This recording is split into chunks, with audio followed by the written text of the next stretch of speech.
Welcome into the High Stakes Fantasy Football Show, 7 p.m. Eastern Time on Thursday, May 23rd.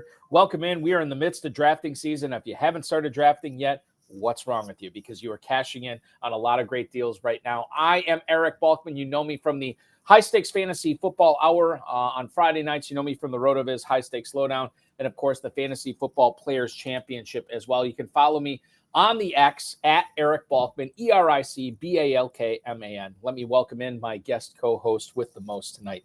You've seen his work on RotoBaller.com. You listen to his voice and see him on the Woo Fantasy podcast as well. Follow him on the X at Roto Superstar, the FSWA nominated and award winner, Brandon Murchison. Brandon, thank you so much for joining me tonight. When your Cowboys and your Cardinals are like, here's the thing, man. Cardinals are facing dire times right now in Major League Baseball. I don't know if we want to touch on baseball or how much we want to do it tonight, but the Cowboys, I do a local show in northeastern Wisconsin here, and one of the topics we talked about today was Prescott watch and what's going on there. Like, it's crazy, man. Yeah, first and foremost, thank you for having me on the show. It's a pleasure to be here. Glad we kind of connected and got this whole thing set up, and I'm looking forward to this. Should be a great night of fantasy football discussion, but yeah, we're on Prescott watch. But on top of that, we're on CD Lamb watch. On top of that, we're on Micah Parsons watch. We're on every single player watch for the Dallas Cowboys as we come into the 2024 season. And obviously, you mentioned Prescott. The talk of the NFL over the last couple of days is he's playing for passion. He's not playing for money. Let's see how that shakes out when the negotiations truly do start, and he's going to want that $60 million annual salary that I'm assuming is what he's going to expect coming to him. We'll see how that plays out and whether or not the passion and money comes into play. You know, you talk about passion and money, and this came to mind like with again, back to baseball. Josh Hader was a relief pitcher for the Milwaukee Brewers, as you know, for many years. And then he ended up losing an arbitration. I love that we're kicking off a fantasy football show with so much baseball stuff, but I promise you there's a method to my madness here. And he ends up losing an arbitration to the Brewers. And then the following year, he goes to the Brewers saying, I want to make sure I'm doing this, but not this, to make sure his numbers are going to be maximized as far as his arbitration the following year, and to make sure. And there's a lot of Brewers fans that are upset with him, like, oh, this guy was just all out for himself, and he didn't care about the team, and he didn't care about winning. And I was like, as a fan, I can understand that. But at the same time, I was in that same place. I would be looking out for me too. Like, the team is going to be there long after I'm gone. The team was there long before I got there. But what's pertinent for me is making sure that I maximize how much I can get in this small amount of time I have to be a professional athlete. And my co-host today, we were talking about it, and he said, well, most people are probably ticked at Prescott. And I'm like, I think most people are ticked at Jerry Jones. Like, they understand the situation that Prescott's in. Him and his representation are trying to get as much as they can while they can, because in 4 years, there's no way Prescott's going to be worth what he is right now in this moment in time. And so I don't really fault the player at this point, as much as that stinks, like, I'm cheering for this guy and all he cares about is money. Well, this amount of money, like, I would be caring about money too. Like, I would be putting myself in front. Yeah, am I going to gut it out when maybe I shouldn't? Yeah, I'm probably still going to do that. But at the same time, I want to look out for my long-term health. And that's why I think this Prescott thing gets figured out, because I don't know if his agent is comfortable sending Prescott onto a field knowing that, this could be it if he suffers a long-term injury. And he's had some pretty significant injuries in his past too. Mm-hmm.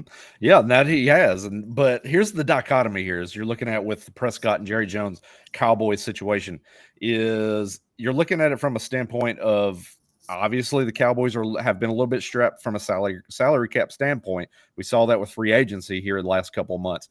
But with Dak Prescott, he's already been extended once. Now you're coming into a second extension that he's looking for to try to increase that value.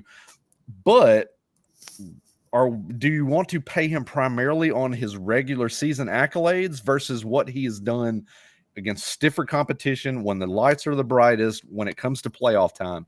That's what Jerry Jones and Stephen Jones' son is really kind of looking at right now, is they're really putting the foot to the pedal and going, we need to see something when it comes to Dak Prescott's performance in these high leverage situations, something that he's faltered in over the last few years, and we've seen it mightily.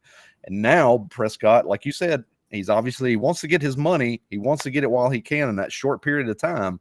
Obviously, I don't fault him there, but I can see it from the business aspect from Jerry Jones and the family, is that now in the tweet that's been making the rounds as far as, the last few days on X as well too, every other single team in the Dallas metro area is either in the conference finals or have been in a championship game.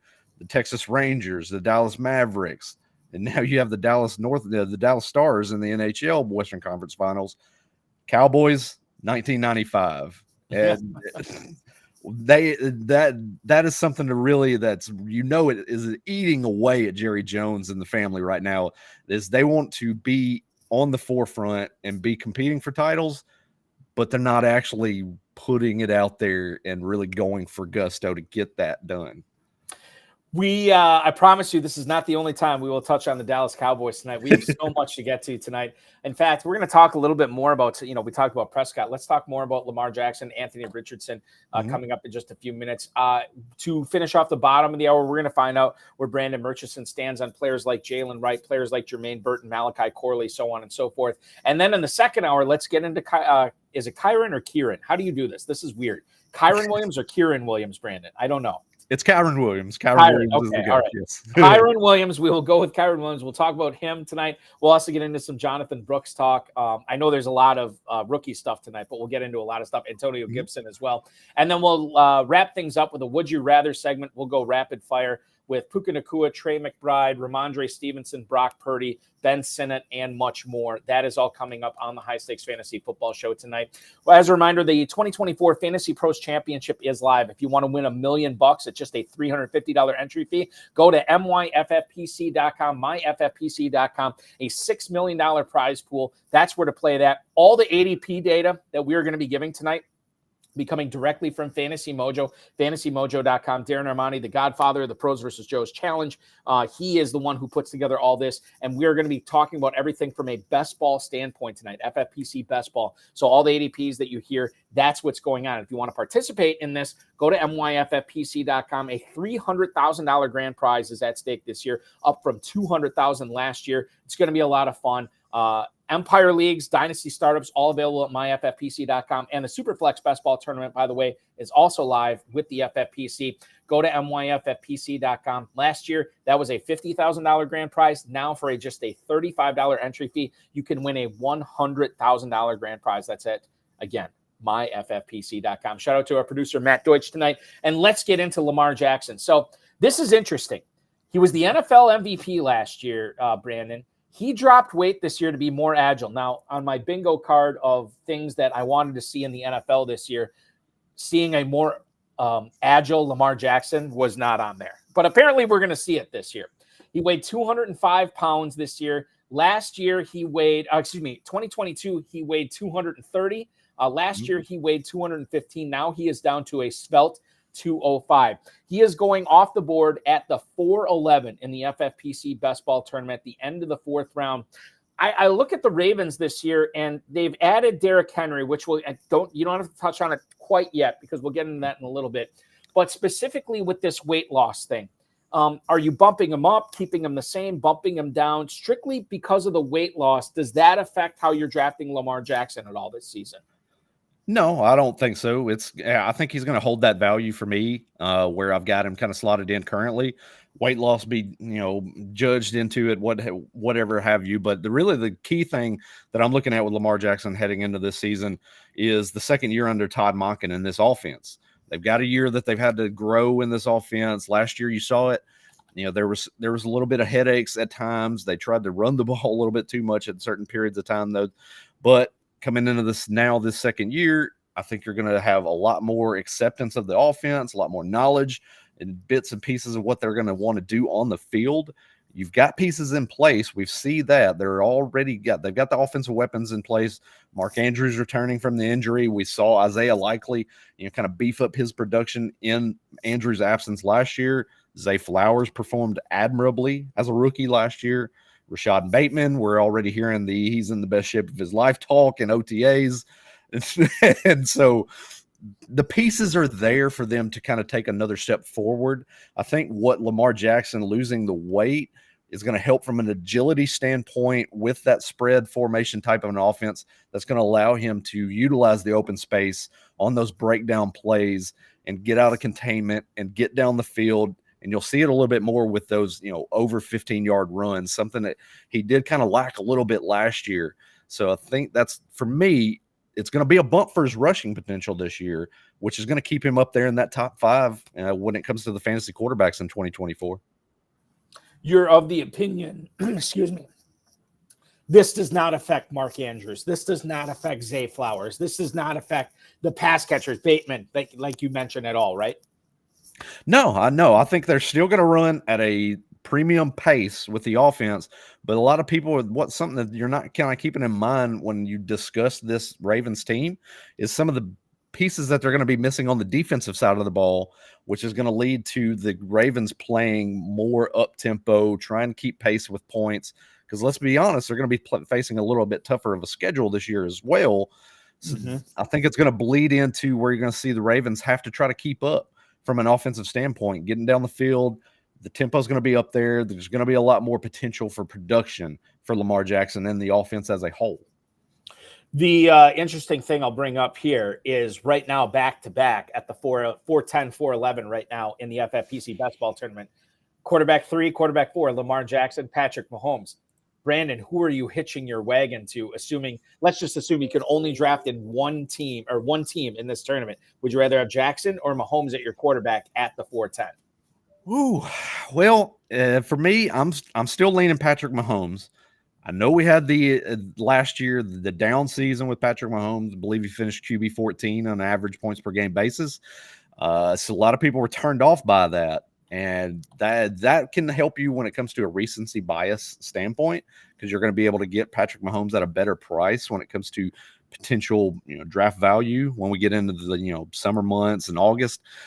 For me right now, as it stands, I'm definitely going to be more invested into Patrick Mahomes, the improvements to the offense, bringing in Hollywood Brown, bringing in Xavier Worthy that they drafted as well.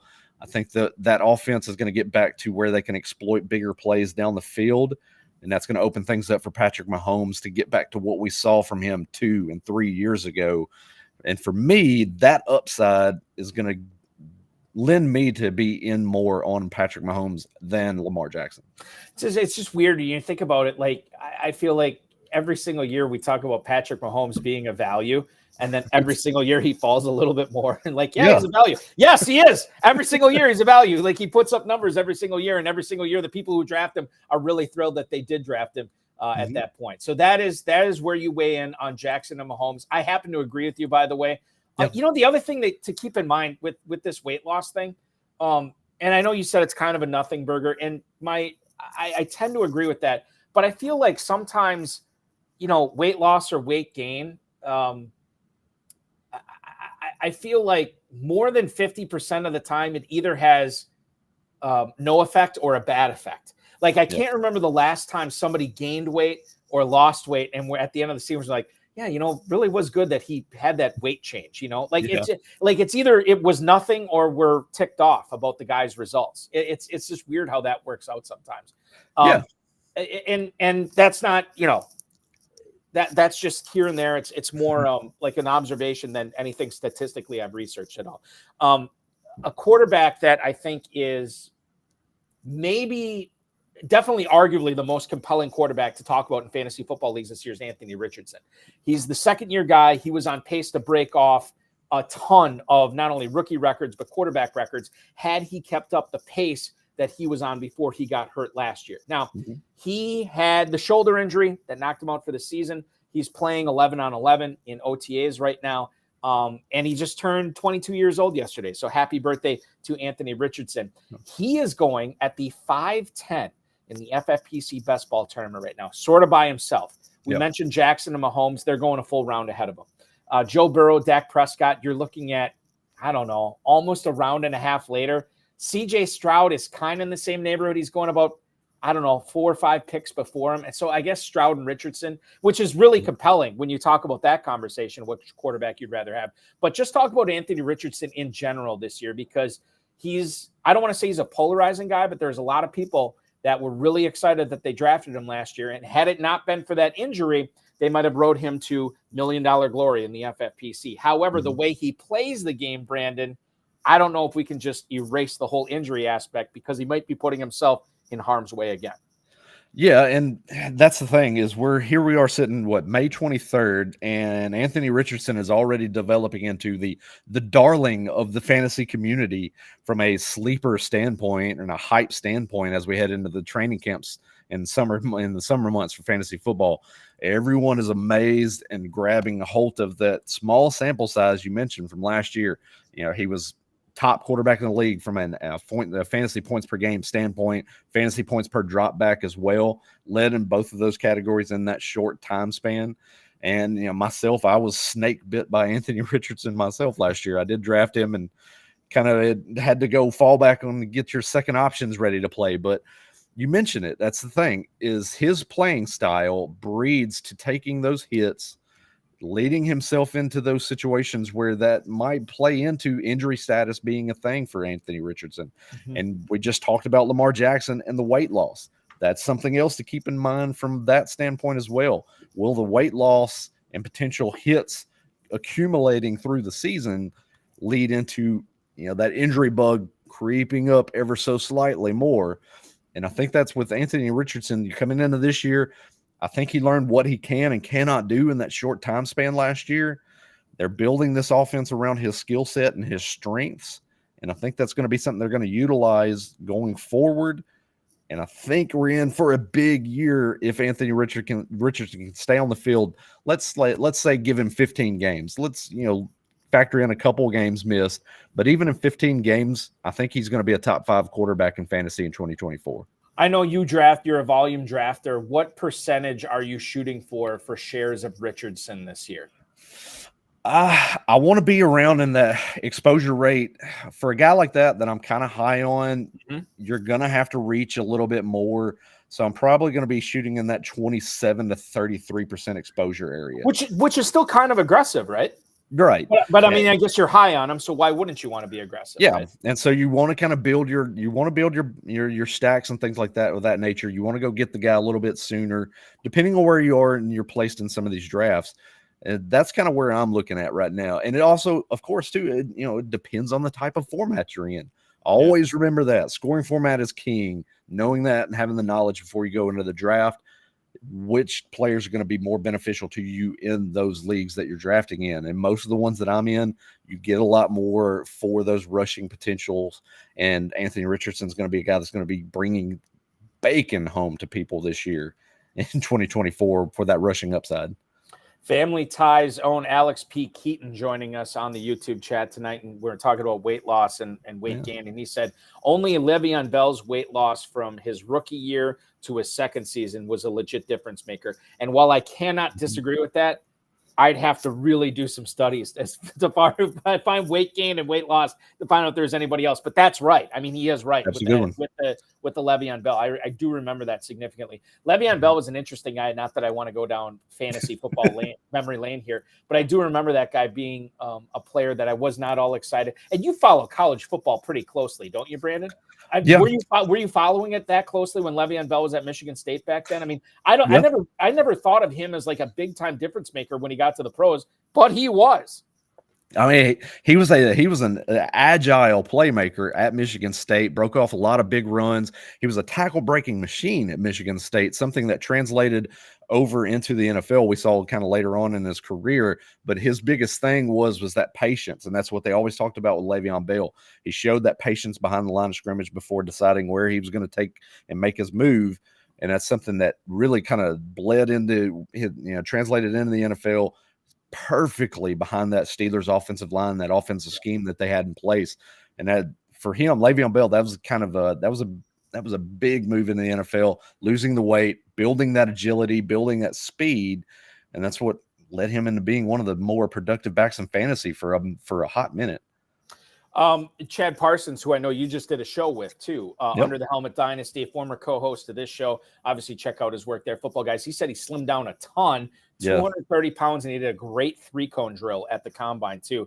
Bell was one of the guys that, like, the list of guys I've missed on in Dynasty. Like, you could write a novel longer than the Bible at this point for me. But he was another guy that I wish I had more shares of. And I guess that's just how it is when you play fantasy football. When a guy hits, you wish you had 100% shares. When a guy misses, you wish you had 0% of the shares. It just doesn't work out that way. But that's why we love it. That's why we hate it. That's why we play it. Christian Kirk, 604 is where he is going in the FFPC best ball tournament. He missed the last 5 games of this past season with a groin injury. He says he's feeling good. He's feeling healthy during OTAs. Now, the Jacksonville Jaguars passing game is a little bit different this year. No more Calvin Ridley. Calvin Ridley has moved on to, I don't know, possibly greener pastures in Tennessee. I think it's more like off-green pastures in Tennessee. We'll see what happens there. But they did add Brian Thomas in the draft. They did add Gabe Davis in free agency. I feel like I've always been a fan of Christian Kirk, even dating back to his Cardinals days. I've been drafting him and getting him on the cheap in dynasty leagues. And I feel like this is another year as we enter, not even enter, but we're in the midst of the 2024 drafting season. Christian Kirk in the early 6th round, I feel like this is another guy that you should be targeting. You look at Trevor Lawrence. We just found out, we'll get into Travis Etienne later on in the show, but it sounds like they want to amp down his workload too. You look at Christian Kirk. This is a guy that seemingly nobody is excited about every year, and yet every year he puts up pretty good numbers. I think this is another guy I target in a lot of leagues this year. How do you feel about him? I'm all for Christian Kirk, especially in 2024, coming into this season. You mentioned Brian Thomas coming in, Gabe Davis getting signed. I think those two are kind of offsetting each other as far as play style and what they're going to use for those two guys on the field. Christian Kirk's going to maintain his operations out of the slot, which is go back to the recency bias, like I just said a few minutes ago. Recency bias last year, Christian Kirk missed the last few games of the season, like we mentioned. But going back to that fully healthy season in 2022, when he first came to the Jacksonville Jaguars, he finishes the season as a QB, wide receiver 1, wide receiver 11, I believe is what his finish was in 2022. And I feel like I'm not as high on him as some people consensus wise, but rankings, I've got him as a tail end wide receiver 2 right now. Wide receiver 23 is where I've got him ranked. And I'm going to attack him if I can get him at the current ADP that he's falling at. Just the upside alone, I think, in the rapport that he has with Trevor Lawrence, it was something that they missed mightily on the field last year when he was not playing. And you kind of saw Trevor Lawrence struggle when Christian Kirk was not on the field. And so for me, I think that's definitely something to keep in mind when you're valuing Christian Kirk this year, is go back and look what he did in 2022, fully healthy, full complement of snaps and on the field all the time, as opposed to last year. Targets, I think he's going to be the main target earner in the offense. Obviously, a guy that's going to be looking at a chance to get upwards of that 95 reception mark this year, I think is where we're looking.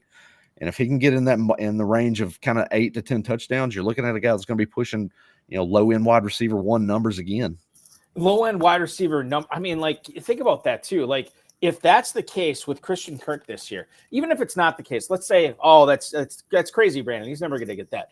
Even if you believe that, he's going as wide receiver 30 in the early 6th round. I mean, like, so he doesn't get wide receiver 1 numbers. He's being drafted as a mid wide receiver 3 at this point. People are always talking about how do we cash in and try to win this $300,000 in the best ball tournament if we want to draft in May. This is a perfect way to do it, to get a guy like this who should move. Ostensibly, he should move up, Brandon. Like, as we get through the summer, he should be moving up. If he doesn't, man, keep drafting him at this point, because I love that. Yeah. I love that where he's going right now. He's in the Hollywood Brown, Keenan Allen, Terry McLaurin, Amari Cooper, Tank Dell glut that is going basically throughout the 6th round right now. But Kirk, for whatever reason, stands out a little bit. I think you can tell yourself a story about a lot of those guys. Allen and Brown, obviously, in new places. McLaurin with a new quarterback. Amari Cooper, I mean, he's Amari Cooper. And then Tank Dell recovering from that. essentially his in-season and off-season injury on a offense with arguably the best quarterback or the best up-and-coming quarterback in the NFL. But Christian Kirk, man, I really think there's something there. So I'm with you on that for sure. Speaking of Hollywood Brown, Kansas City Chiefs head coach Andy Reid this week, yesterday actually, talked about how much he just was raving, didn't talk about it. He was raving about how good Marquise Brown was at OTAs. Brown is going in that area, that mid-6th round that I just talked about. And I've heard a lot of pundits in the fantasy injury, colleagues of ours, that have been talking up Marquise Brown. I think Dave Kluge from Football Guys was just talking about how much he loves him this year as well. And he's not alone. There's a lot of people that are really talking about what a good season he should have in Kansas City. You know, when he was with Baltimore, the Ravens weren't throwing a ton. When he was with Arizona, they had their own issues. You know, Kyler Murray missed a good chunk of time there as well. So you could tell yourself a story, but I think that story might be closer to nonfiction than fiction. And I'm a little surprised, quite frankly, and maybe this is just because people have been burned on him in the past, that he has not risen up higher than the mid-6th round right now. He's another guy. You miss out on Kirk. I'm fine with Hollywood Brown there. How do you feel about Marquise Brown this season, Brandon? Depends on the format you're going to be drafting in. Like for me, he's a perfect target in a best ball format, you know, where you don't have to worry about those spike weeks. He's going to pop off occasionally. You know that with Marquise Brown. That's kind of been his MO in the past. A lot of people are looking at him. He's coming off of those 2 years where he's really underperformed and disappointed a lot of fantasy managers in his time in Arizona. And a lot of that had to do with putting him in a kind of an unfair situation where he was counted on as a team's wide receiver 1. And I don't think that's what he projects to be. He's more comfortable in a secondary or third tier wide receiver in a rotation and a pass, the target funnel for an offense. And that's what he's going to be in Kansas City now, whether or not how things are going to shake out with Rashee Rice in that situation right now, whether he gets suspended or not. Travis Kelce is the top dog in that offense. He's going to be the guy that's looked at first and foremost. And then after that, Rashee Rice, we saw last year, kind of made that step forward in the offense in his rookie season. So if he's on the field and in play, then that's your second target in the offense. But then after that, now you fit in a Marquise Brown. Now you fit in an Xavier Worthy, the rookie out of Texas, the speed burner. So I think that's going to be a situation now with Marquise Brown.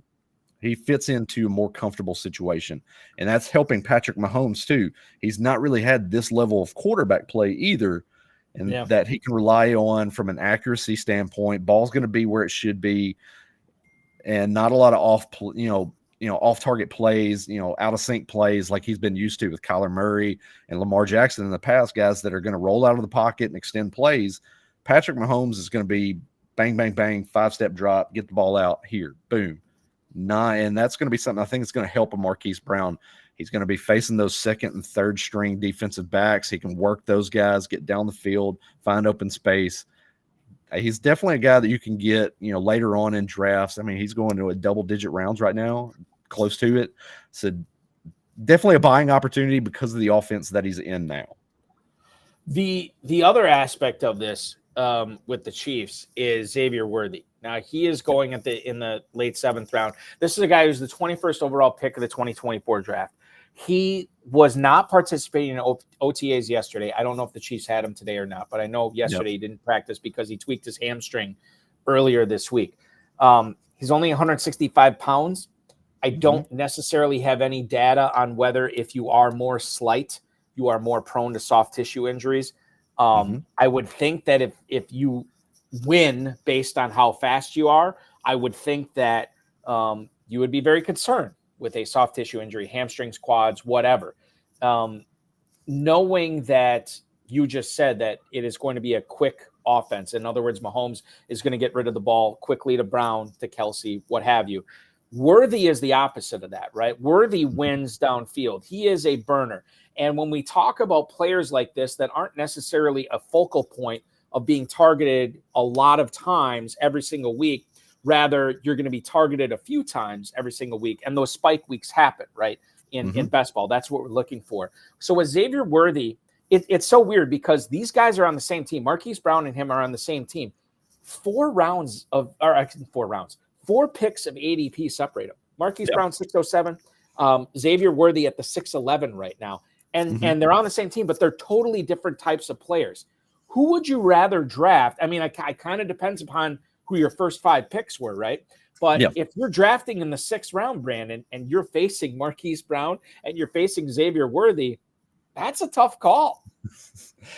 Well, it really depends. I mean, because you're talking about a situation where, especially in a big kind of a tournament type setting, you really want to win a big prize. You're shooting for upside. That's always the goal.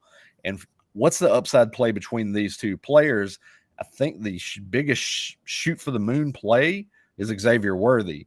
And then that speed that he can bring. And obviously, you mentioned his MO. A lot of people talk about his downfield ability and getting downfield, stretching the field.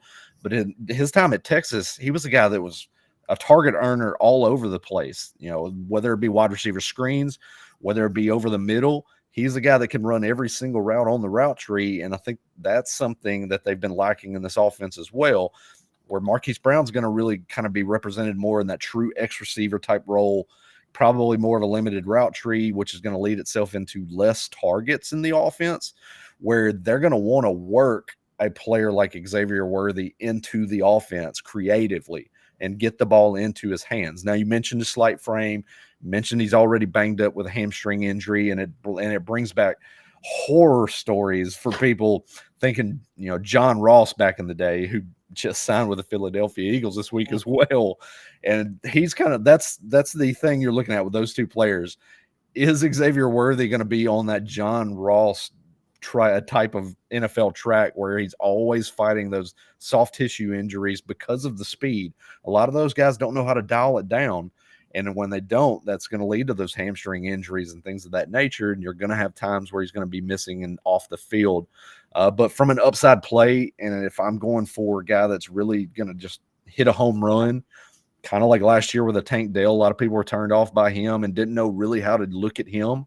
It's kind of how the same way I'm viewing Xavier Worthy this year, only that the ADP is very much higher than what is for Tank Dell last year. It's interesting because I think you can build your team a few different ways in the FFPC best ball tournament. Obviously, tight end premium, you want to go tight end heavy or whatever. But you could go with, I don't want to say spike week guys in the first 5 rounds, but you could go with these high upside guys that are going to put up these 30-point weeks, but they might have like a 4 or 5 point week. And maybe Marquise Brown actually makes more sense for your team in the 6th round at that point, because he is more of a, for lack of a better term, a steady Eddie, and that would make more sense there. I think by and large, all things considered equal, you're probably going with Worthy at that point. I want to touch on one more thing before we get out of segment 1, and that is your beloved Cowboys in Jaylen Tolbert. Apparently, Nick Harris from DallasCowboys.com, again, he writes for the team, so take it for a grain of salt. Or you probably know more about Nick Harris than I do, but anytime somebody's writing for the team, I'm always like, okay, what's their angle here? What's their agenda? Anytime anybody's writing anything, I'm always like that. But especially when they're writing for the team, I'm like, okay, let's rein it in, Balky. Jaylen Tolbert is the 1902 on average pick in the FFPC best ball tournament. We know that Ferguson is back. We know that Schoenmaker actually is hurt for quite a while, or maybe not quite a while. I'll let you weigh in on that. And then CeeDee Lamb is obviously still there. Michael Gallup is not there anymore. Nope. So you would think that Jaylen Tolbert is going to get a larger share of the targets. However, you still have Brandon Cooks inexplicably there. I thought Brandon Cooks was only able to stay with one team for a year, and then he had to move on. Apparently that's not the case because he's in Dallas for another year this year. But your thoughts on Jaylen Tolbert as a late, I mean, obviously you can make the case like, I want to get him in a few spots just to see what happens. But could you make a case that you want him more than in just a few spots in your best ball tournaments this year because of the draft capital that the Cowboys invested into him and the opportunity that is facing him this year that he didn't really have in 2023. Right. And that's the thing with Tolbert. And, you mentioned Nick Harris, and, a lot of the guys that write and the beat writers in that local Dallas area are very kind of stern when it comes to the Cowboys coverage. They're not, they're not really sycophants to a degree. They don't really kind of write a lot of the puff pieces. They really kind of attack the team because they expect greatness as what they've been used to growing up in that area a lot of times. But So with Tolbert, you mentioned, the weight gain. He's even mentioned too, I believe I saw a report on him earlier today that he really kind of opened up a lot and talked about all the lost confidence that he had in his rookie season, where he come out of training camp, he was banged up, took him forever to really catch up to the scheme and what they were trying to do. And then last year with Mike McCarthy and they kind of installed a new offense after Kellen Moore departed, that learning curve was a little bit behind as well. But then you saw towards the end of the year, he started picking up a little bit. They went to him a little bit more in certain high leverage situations. Was good to see. Coming out of college, he was a guy that a lot of people were kind of touting. He had a lot of good combine measurements, testing, kind of things like that coming out of school down there in South Alabama. So Tolbert, he's in an intriguing spot now coming into 2024. You mentioned Gallup's gone. There's that third wide receiver spot that's fully open for a team that I'm expecting going to be passing the ball a ton in 2024. The volume is going to be there from Dak Prescott in this passing attack. And Jalen Tolbert could be a guy, you just mentioned it, 19th round is virtually free in drafts right now for you to take a shot at, put at the end of your roster, and hopefully something can pop off. But I'll also mention a name too that we'll probably see a little bit more as we get into training camp, that I'm expecting to kind of hear a little bit of buzz, hopefully as things go and practices start to kind of come off a little bit, and that's Ryan Flournoy. Ryan Flournoy is a guy that they drafted in the 7th round of the NFL draft this year, a guy that I'm very high on, rated at a 99 percentile in RAS score. Looks great. Looked great at the combine when I was there and watched all the testing. He's a guy that I was very intrigued on, and when they pulled the trigger on him at the end of the draft, I felt like he could really push Jalen Tolbert for that third wide receiver spot, and coinciding with that, that's going to help Jalen Tolbert hold that spot on the roster, earn the targets from the third wide receiver spot. And so I think that's definitely a buy at that 19th round ADP right now, because that offense is going to be throwing the ball a lot, like I said. I think that, and that's the other thing too. It's like we talked about Prescott. Like, we know how the Cowboys feel about their running backs. And we'll get into the Titans in a little bit. It's throw. Like, we love that as fantasy owners. Like, maybe as Cowboys fans, you're not super enthused about that, but as fantasy owners, like, yeah, Lamb, Ferguson, Tolbert, Cooks, everybody sign me up. Maybe not Ezekiel Elliott, but that is just one of the names we will talk about when we come back from break. Elliott, Jaylen, Wright. Let's talk about Will Levis, as I just said. We'll talk about David Njoku too, Malachi, Corley, Braylon Allen, a couple of Jets as well. He is Brandon Murchison from RotoBaller and the Woo Fantasy Podcast. I'm Eric Balkman from the FFPC. Don't go anywhere. The High Stakes Fantasy Football Show on the Better Sports Network rolls on next. Is Dynasty. And the place to play is myffpc.com. Go to myffpc, use promo code COOP. They'll give you $25 when you deposit $35 or more. Now is the time to get in there and get set up with a startup draft. Now is the time, now that the rookies and everyone are set, because you can go in and you can start the draft, and you draft your Justin Jeffersons and Jamar Chases. And now that we know where the rookies are and where they're landing, you get going on that. So you want to try and set a startup draft for this week coming up if you're not involved yet. So go get involved. Use the QR code here or use the promo code that's in the link in the description here and get yourself going on Dynasty so you can really enjoy these players and draft the players you believe in. If you like Michael Penix Jr., you got to play Dynasty because you got to wait for him, but the payoff is big. And same with like Pearsall and Jackson Smith and Jigba and all these guys. Get in and do that. And I'll tell you what, the orphan leagues over there that we've been talking about, those all got bought up. They're actually all sold. People from this show I know took over a bunch of them. So right now, startups is the way to go. That's the way to rock and roll. It is startup season. Startup season and rookie draft season. That's what's up. Get set up at myffpc.com. Use promo code COOP. They'll give you $25 when you deposit $35 or more and give you a leg up. No dealing with chasing around your friends and making them pay dues and having your buddy be like, oh, dude, I got to quit the league because I got a dog and I can't pay attention no more and I don't want to do trades. Forget all that. You can play online, MyFFPC, high stakes, low stakes, whatever you want to do with experts. And if somebody leaves the league, it goes in that orphan pool and somebody picks it up. The league has never been disbanded on FFPC.com. That's directly from Eric Balkman over there has told me that. So that's what's up. Get set up.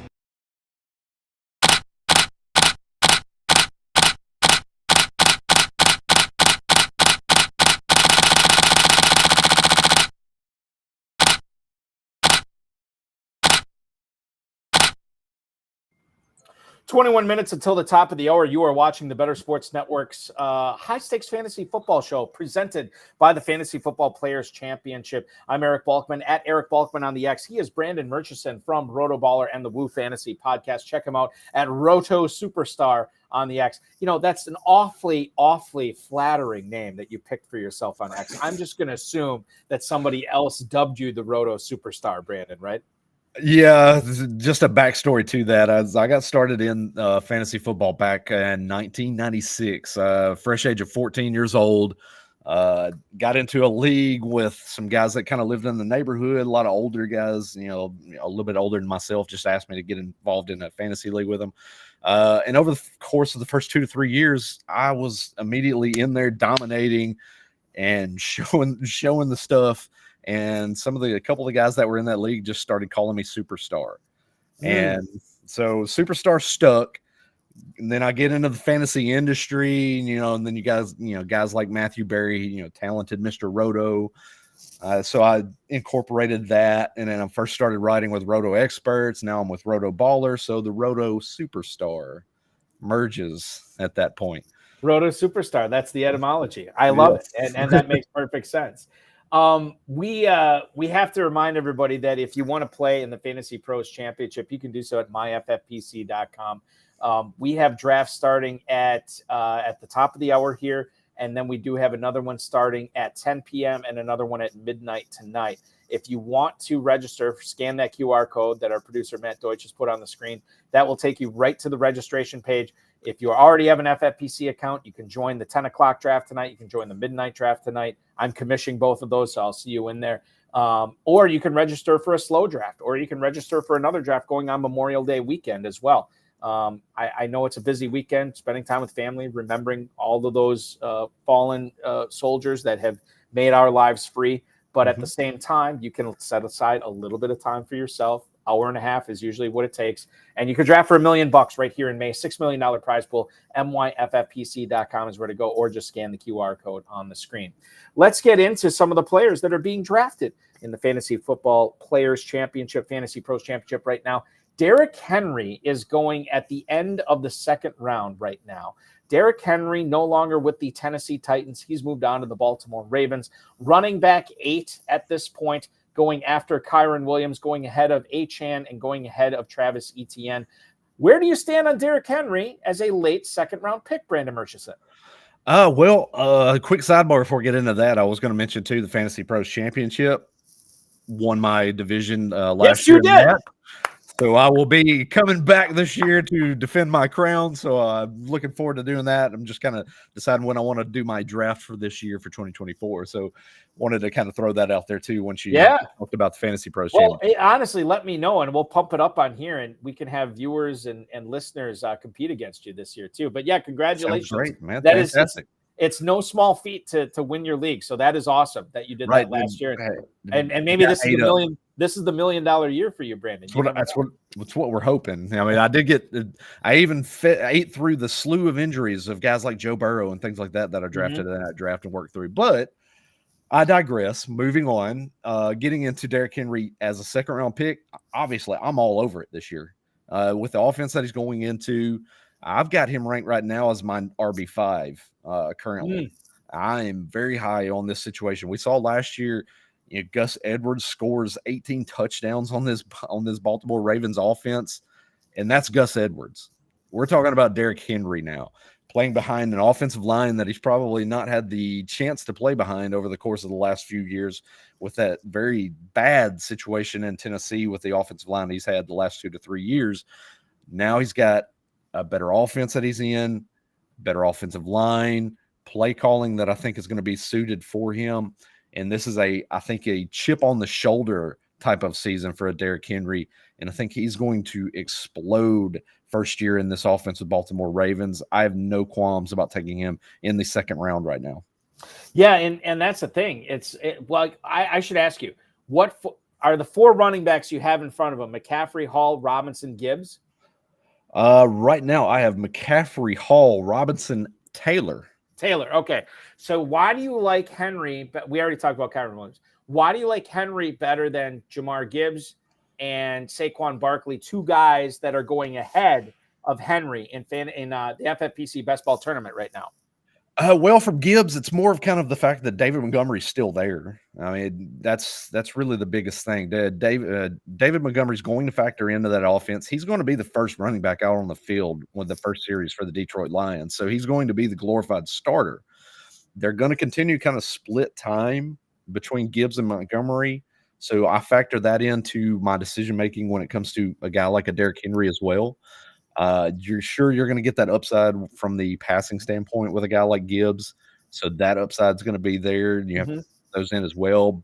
But like I mentioned, the touchdown upside alone for a Derrick Henry in this offense is what puts him over the top and separates him. Not to mention the fact of the accumulation of yards that we're going to see from him in this offense. That's something that I'm looking at as well. With Saquon Barkley, new system coming in first year with the Eagles. I think it's going to be something for him. Production's going to go up. He's going to be a little bit more efficient for a Barkley this year. But what's the touchdown potential truly going to be with Jalen Hurts, the touchdown vulture from the goal line?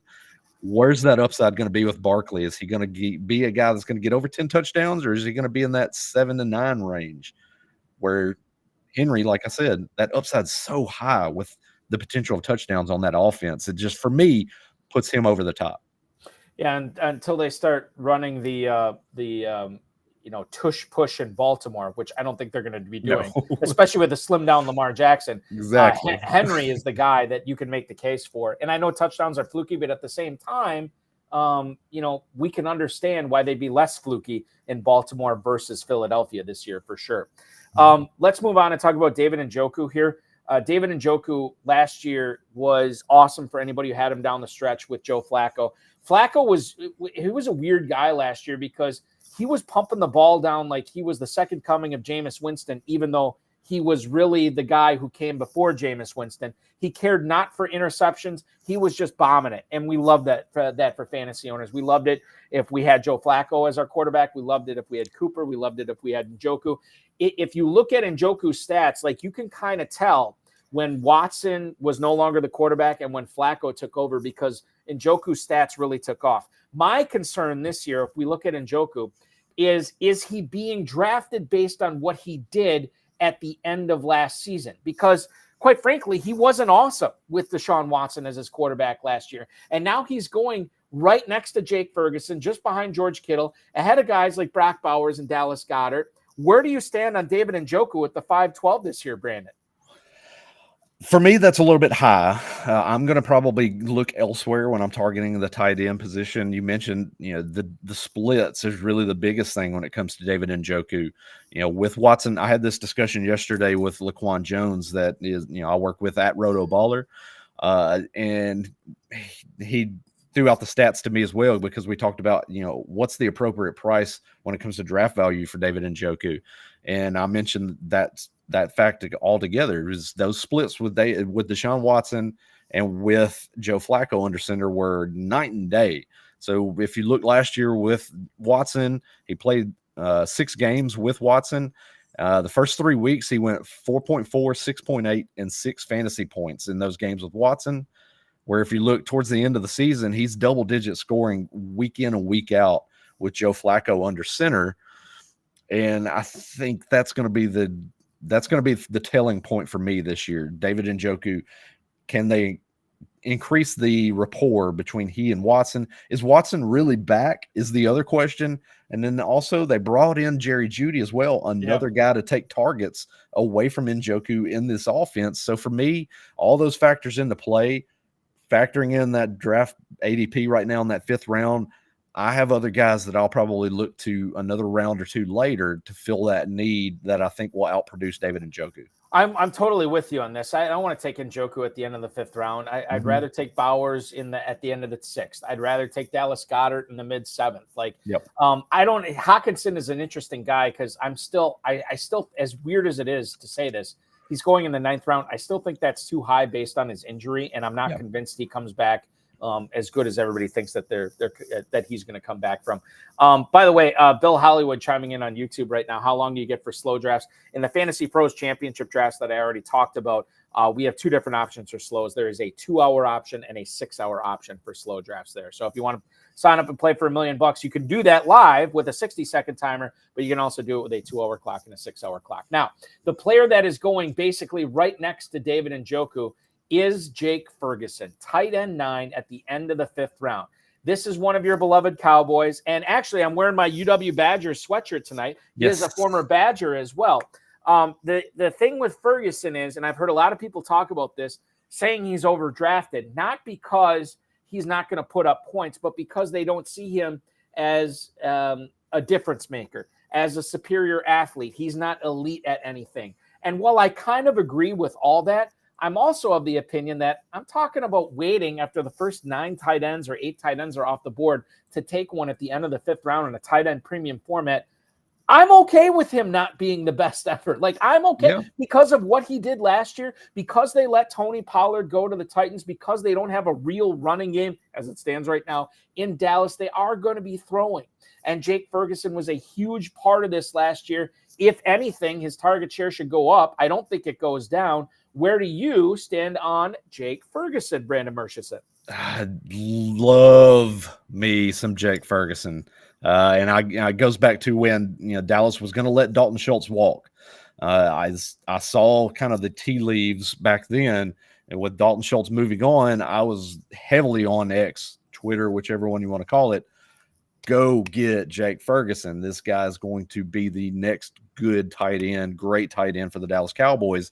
And we saw that kind of come to fruition last year. He tied for second at the position with 9 targets in the red zone. And he was a guy that was really heavily featured and really all year long. And what it comes down to it is the fact that he's Dak Prescott's binky. He's a little blanky. That's the thing with Dak Prescott that we've seen over the years is when the pressure's on and he kind of feels the pressure, coming from the defensive line, he's looking for his first outlet. And a lot of times it's that tight end. It goes back to Dalton Schultz and that situation there. Jake Ferguson's a guy you mentioned, the recency bias. A lot of people were kind of skeptical. Can he repeat those numbers? And you even mentioned with the athletics, a lot of people turned off by that because he doesn't do anything special. When it comes to fantasy football, you don't have to have a guy that's athletically special.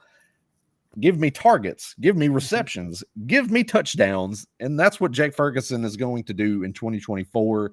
Book it. He's going to be a guy that's going to be pushing for that top 5, top 6 tight end position at the end of 2024 this year. I'm all over Jake Ferguson right now. Expectations change when you're not taking tight end 1 in the 2nd round. With taking Kelsey or Laporta or Andrews or Kincaid, you are expecting much more from those players because of the draft capital you are paying for those players. When you talk about waiting after 8 of these guys are off the board and you get Ferguson at the end of the 5th round, your expectations change and you don't have to need everything that you're expecting for all these big time tight ends. You can get Ferguson there. He can plug a hole for you in your lineup. You can flex him out. You can play him at tight end, whatever you want to do. I think that's interesting with Ferguson there. Okay, let's move on and talk about. I don't want to say I want to go through rapid fire, but I want to try to get through as many of these guys as we can. 1103 is Ezekiel Elliott right now. He is the earliest Cowboys running back off the board. He is going basically a round and a half ahead of Rico Dowdle. He is going 9 rounds, almost 10 rounds ahead of Deuce Vaughn, who is basically a 20th round YOLO pick. You're looking at Ezekiel Elliott as the top Cowboys running back off the board. Where do you stand on him at running back 39 at the 10-11 turn? I would say appropriately priced currently with Ezekiel Elliott. And I think if you're going to look at a guy like Elliott and you're potentially thinking about drafting him, the best way to go about it is from a hero running back standpoint. You could say from a zero running back draft strategy standpoint as well, is waiting into that round when you're getting into round 10, 11 in that range and doing the double dip, getting Ezekiel Elliott and Rico Dowdle, because I think that's going to be a 50-50 split truly with those 2 running backs this year. We saw the efficiency standpoint with Ezekiel Elliott last year in New England look terrible. He's obviously lost a step. Now we could also talk about with that offense in general and how bad it was. But for me, coming back to Dallas, the familiarity and how much, Jerry Jones and the team really, admires him and loves him, they're going to put him on the field. He's going to be on the field in high leverage situations. And, like someone pointed out in the chat as well, is he was Dak Prescott's binky as well in his time in Dallas too. So I think that's something that keep in mind when you're grabbing a guy like Ezekiel Elliott. I think he's going to be a guy that is going to get those dump offs, going to get that 35 to 45 reception total. And for me, if I'm going to get an Elliott, I would want to get Rico Dowdle too and kind of hedge myself from that standpoint. Yeah, that's my man, Jimmy Williams, chiming in with that. I will see you in Louisville, Jimmy, for the Kentucky Fantasy Football State Championship coming up in about 2 months here. Very excited to draft in that as well. Jaylen Wright, Miami running backs here. Devon Achane, running back 9 at the 302, paying a premium price for him. Raheem Mostert, running back 29 at the 807.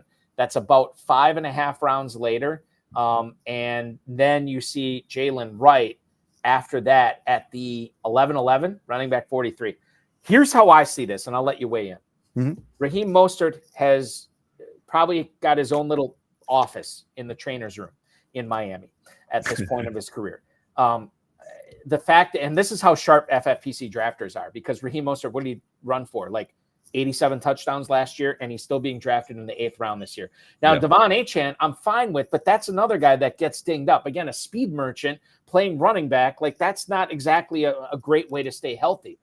You're telling me, I know he's a 3rd-string running back, but Jaylen Wright, running back 43, the 11-11, I think a lot of the arguments that you're making with Ezekiel Elliott, whether it be hero RB or whether it be zero RB, Jaylen Wright at the 11-12 turn, Brandon, I really, really like that. I don't want to say league winner because I think that term is tossed around way too much. He might be a league winner, though. He might be, and that's the thing, is the Dolphins traded up 20 spots in the draft to get this guy. Mike McDaniel loves speed, and that's what Jaylen Wright brings to the table. I saw it firsthand at Tennessee. I live in Tennessee, big Tennessee Vols fan, so I saw it firsthand with Jaylen Wright, and his skill set translating to the NFL is amazing. I think he fits in great with this offense. Mike McDaniel's going to find creative ways to get him the ball and get him on the field. Now, will it be with a volume aspect in 2024? Probably not. So getting him at the 11th round like that, I think it's stealing right now because he's going to find the field. You mentioned it. Achane last year banged up. Raheem Mostert, who knows when he's going to get hurt, but he will get hurt and he will miss some time. And at that point, if a guy like Jaylen Wright gets on the field and can accumulate touches, we might look at a Wally Pipp situation here in this situation, and Jaylen Wright's going to take that backfield over and be the guy moving forward. So for me, from a value standpoint, I'd be more adept to drafting a Jaylen Wright than I would, especially Devon Achane at where he's going in draft right now. Yeah, that's the issue. And like I drafted some Achane early, and I'm fine with it. I didn't know they were going to get Jaylen Wright. Maybe I should have, because all Mike McDaniel does is draft speed. But at this point, like I could not be further from Achane. Like it just doesn't make sense for me. I'd much rather take a guy like Wright 9 rounds later, and who knows the difference in touches between Wright and Achane. I don't think it's going to be 9 rounds worth of touches. No. So that's why I like him there. Let's move on and talk about one of your boys here, Jermaine Burton, from Georgia to Alabama, now to Cincinnati.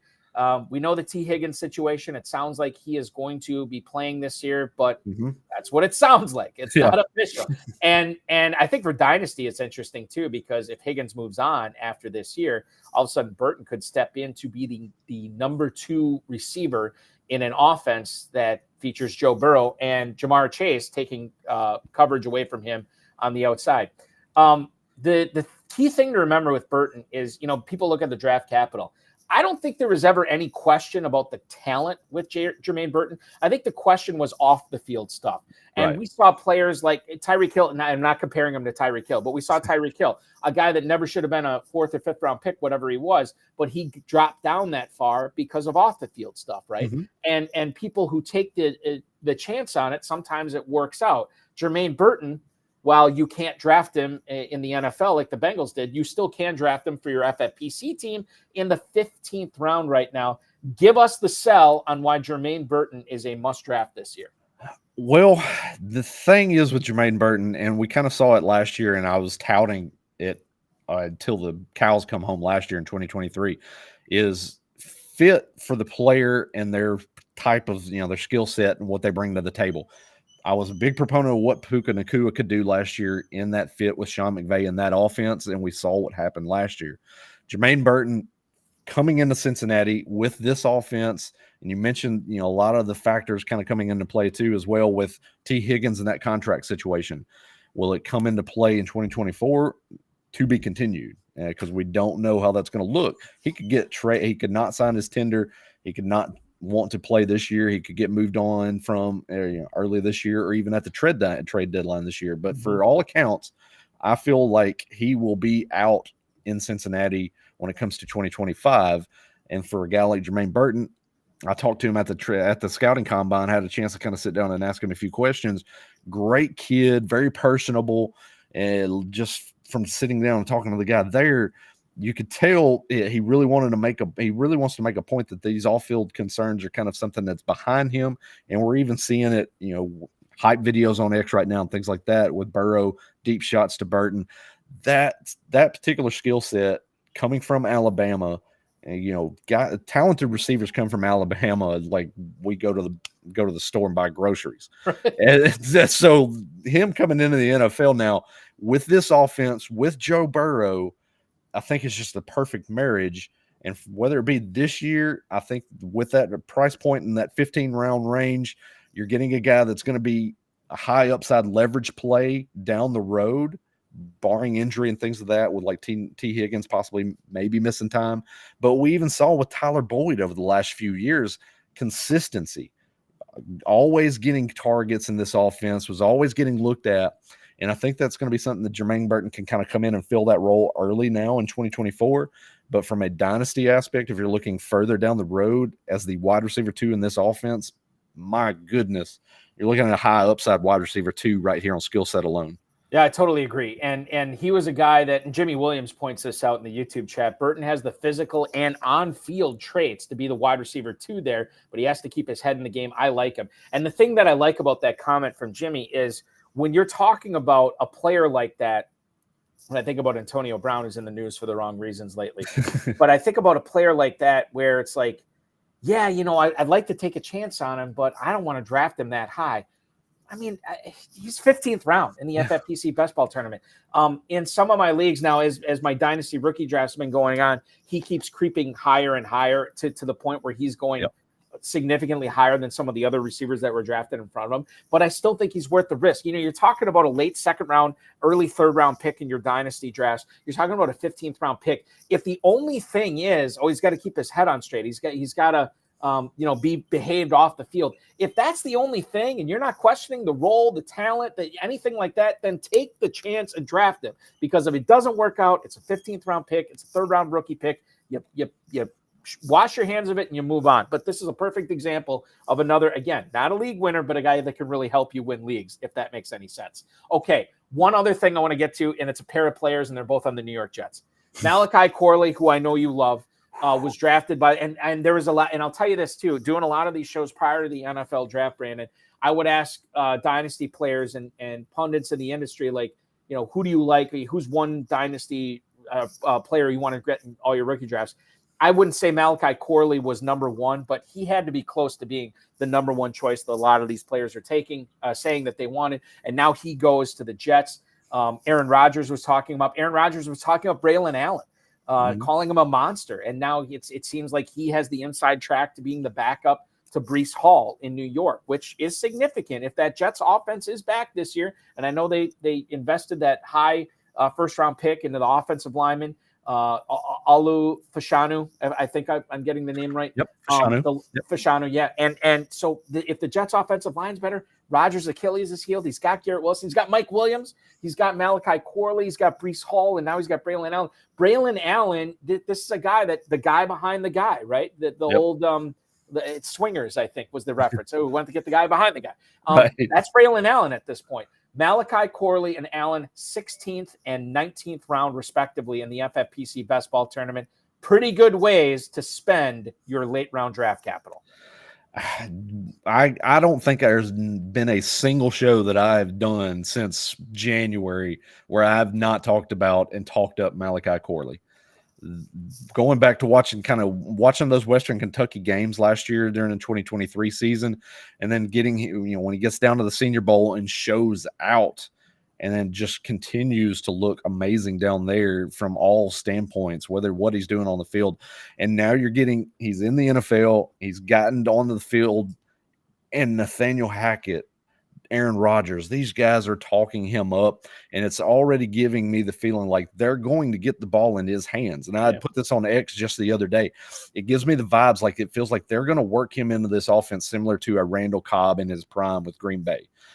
Move him around the field, put him in the backfield. They're going to find ways to get him the ball, and that's going to be a trusted second option in this offense from a receiver standpoint that they've not really had in New York in quite some time. Let's be honest, they didn't really have much last year once Aaron Rodgers went down anyways.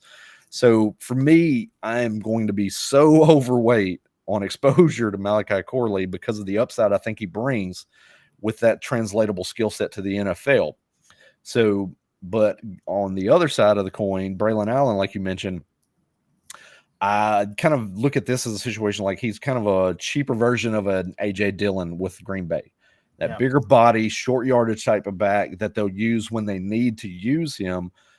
And whether or not they want to kind of take a lot of that workload off. We talked about Travis Etienne earlier and where he is out of camp. OTAs, they want to reduce his workload this year to try to avoid any type of injuries mounting and piling up. They might want to do that with Breece Hall and put Braylon Allen on the field a little bit more as the season progresses.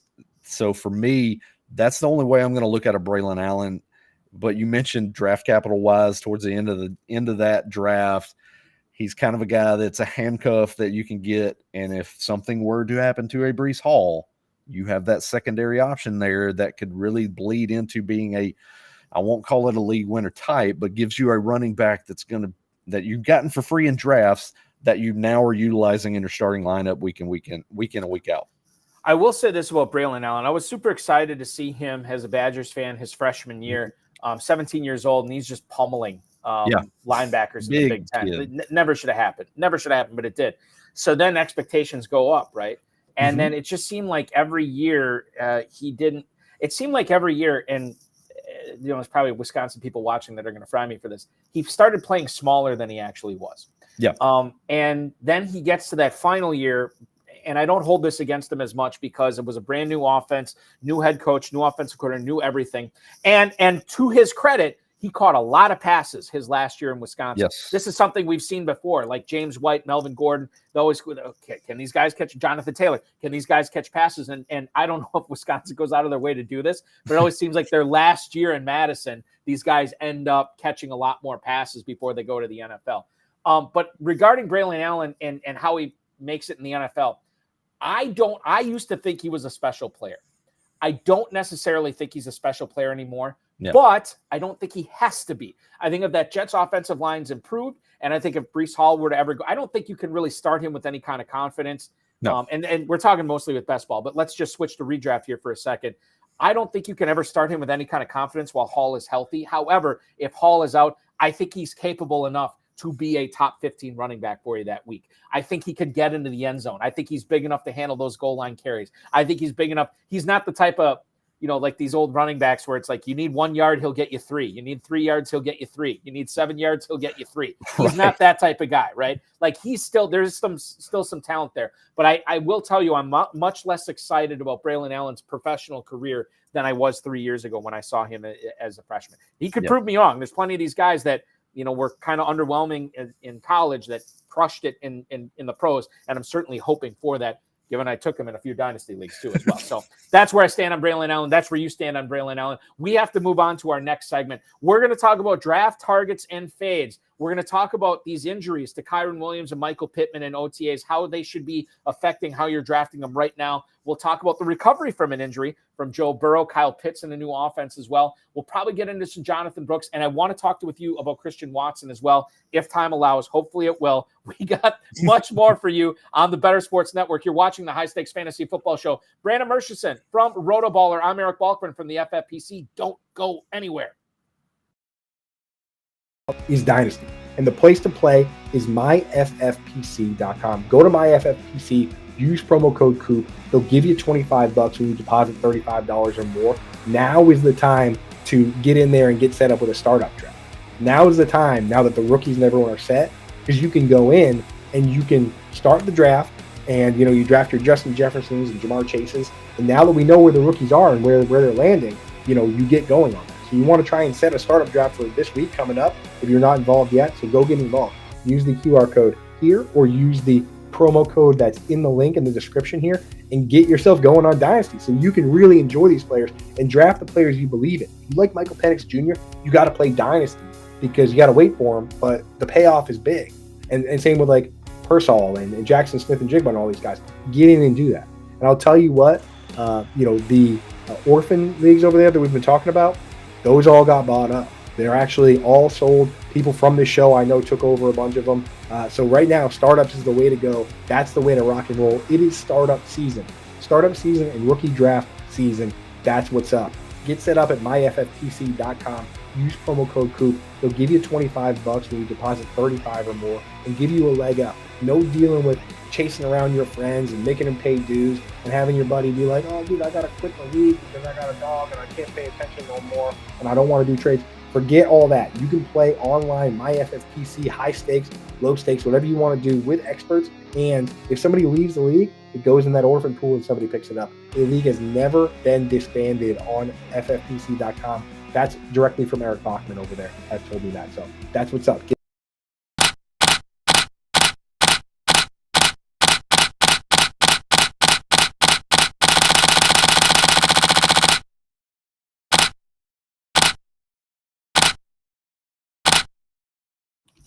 I don't want to say it was a landmark week at the FFPC, but I will tell you that we introduced FFPC Empire Leagues for the first time this year. And this past week, I think we filled our 50th Empire League. I'm a little surprised that it has caught on, but people love it. And you ask, well, Balky, what's an Empire League? An Empire League is a dynasty league, basically on steroids. What it is half the pot set aside every single year. And then once one team wins back-to-back years, they not only win that year's first place prize, but they win the entire Empire pot that is accumulated over the course of that Empire League. After that, the league is disbanded. You can you can join a new Empire League, and you will get your deposit back as well. It is better than a Michael Scott win-win-win. It is a win-win-win-win with FFPC Empire Leagues. They are live now at myffpc.com. Check them out. Progressive prize pools with dynasty leagues. Who wouldn't love it? myffpc.com, myffpc.com. The High Stakes Fantasy Football Show rolls on here on the Better Sports Network. Eric Balkman from the FFPC. He is Brandon Murchison from the RotoBaller, rotoballer.com, and the Woo Fantasy Podcast. How often does the Woo Fantasy Podcast come out, Brandon? Well, getting kind of back into the swing of things. Had some stuff taken care of here personally the last few weeks. So kind of been out a little bit out of the habit. Going to try to get back into kind of doing some things over the course of the summer, try to do some shows like every Tuesday night. That's what I'm hoping to do. Maybe some short form podcasts, get some guys over into the YouTube channel, maybe a guest here and there, my normal co-host that I have, bring him on. We talk really about every single thing, whether it's, fantasy football, whether spitting a little bit of baseball stuff too, like we did at the top of the show, just kind of all encompassing thing. But want to try to get back in the swing of things, one episode a week, get everybody ready for drafts as we're getting into the full swing summer draft season for fantasy football. And check him out at Roto Superstar on the X, posting. I assume you just post every time you post a new podcast. That's up on your X. People can listen to it there. You will get great insight on that podcast like you're about to get on Kyren Williams right now. Kyren Williams is going at the 209 in the FFPC Best Ball Tournament. This is after we found out Sean McVay says he's dealing with a foot injury right now. Again, this is May, and maybe you can weigh in on this, Brandon, of how we treat injuries that are reported in OTAs. I know I'm freaking out about the Packers. They're starting right tackle and their backup tight end both tore their pectoral muscles lifting weights in the offseason, and nobody's talking about that right now. This is significant. But Kyren Williams right now dealing with the foot injury. He's going at the 209. Now, if we look at just the Rams backfield in general, I think I am a little bit more likely to take Blake Corum I shouldn't say little. I'm a lot more likely to take Blake Corum in the middle of the 11th round. Kyren Williams, I know it's early, but it's a foot. It's the 209. I feel like people are drafting him based on what he did last year rather than what he's going to do this year. To me, he's a fade at that point. How do you feel about him? I couldn't agree with you more. I mean, it's really like I keep touching on recency bias. It's May 23rd. Everybody remembers that vaunted stretch down the end of the season last year where he was considered a league winner in most formats just because of volume, usage, and the production that he brought to the table. Now you mentioned, Sean McVay mentions the foot injury. Let's take that with a grain of salt. It is May 23rd, of course, obviously, but it is a foot injury for a running back. That is typically something I don't like the sound of that because that could lead into something. We're not going to call it Liz Frank, but who knows how truthful they're being right now with that injury. And that could be something that lingers into training camp. And if it does, his price point that you're taking him at right now at 2.9 in fantasy drafts, ooh, mama, we're not on board with that. That's a losing pick at that point. And coinciding with that, you get all these glowing reports from Sean McVay and the offense and offensive coordinator talking about Blake Corum and what he can bring to the table. And just earlier today, I know there was a report out that they said they wanted him to work on his pass blocking techniques and his pass catching abilities and bring those up to speed. And if Blake Corum starts to kind of get into this offense, get onto the field more and kind of break into that usage that was so much of a helpful thing for Kyren Williams last year down the stretch, you're not really getting the production you think you're getting out of a guy you're drafting in the second round. Dominic Gazzetti, our good buddy, is chiming in on the YouTube chat with the opposition here to this, and I think he makes some good points. I'm against the grain here, but I don't see how we can fade Kyren. Nothing's changed for the worse in Los Angeles, and they love Kyren. Isn't it plausible to think Blake Corum is needed depth mainly, and it's May? Isn't it plenty of time for a full recovery? So let's unpack this a little bit because I think these are interesting. Nothing's changed for the worse for the Rams, I would agree, but it has changed for the worse with Kyren Williams. When you add Blake Corum, and people want to talk about, I don't know, whatever it was, a third-round pick, right? Third round pick, yep.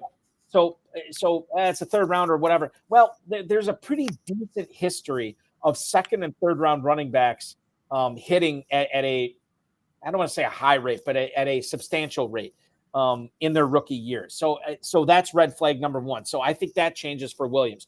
I also think one of the things that could very easily change is I think Williams was hitting above his weight last year, as you pointed out. Like, we're talking about a player that came basically out of nowhere. I drafted him in like the 16th round of leagues last year just because I didn't trust Cam Akers, and I wanted, again, the guy behind the guy, the injury away type guy, not because I liked Williams, just because he was the next guy up. And he so outperformed what I expected from him. He so outperformed what his metrics, his analytics, his testing at the combine and everything, his tape, and Notre Dame would say. To me, I don't think that's sustainable. I don't think it's necessarily repeatable. To the injury aspect, it's May. Isn't it plenty of time for a full recovery? Dominic, yes, it is plenty of time for a full recovery, unless the injury is more serious than Sean McVay's letting up, and then we don't know, right? And I don't want to tell people to draft scared. I don't draft scared. That doesn't win $1 million. That doesn't win $100,000. That doesn't win $300,000. But at the same time, draft smart. Now, if you view Kyren Williams as a guy that's going to return mid to late second round value, then there's nothing wrong with him there. But Brandon, for me, and I think what you're saying as well, it's very difficult for me to tell myself a plausible story that has me saying, it goes back to the, I think I brought this up on the show before, Jim Gaffigan, the comedian, he talks about Hot Pockets a lot. And he's like, I've never had a Hot Pocket, and then after I got done eating, I was like, gee, I'm really glad I ate that, Right. And this is sort of like the Kyren Williams thing. Like, if I draft him at the 209, I don't really envision myself after the season saying, yeah, gee, I'm really glad I drafted him at the 209. Maybe he pays off there, but then you're drafting him like there's no value there. You're drafting him at his ceiling. And at that point, I want to go elsewhere with this because I see more red flags. I see a lower floor. And I could be wrong, but that's how I see it. Yeah, I mean, you have to look at it you have to put this on a scale, really, when it comes to it.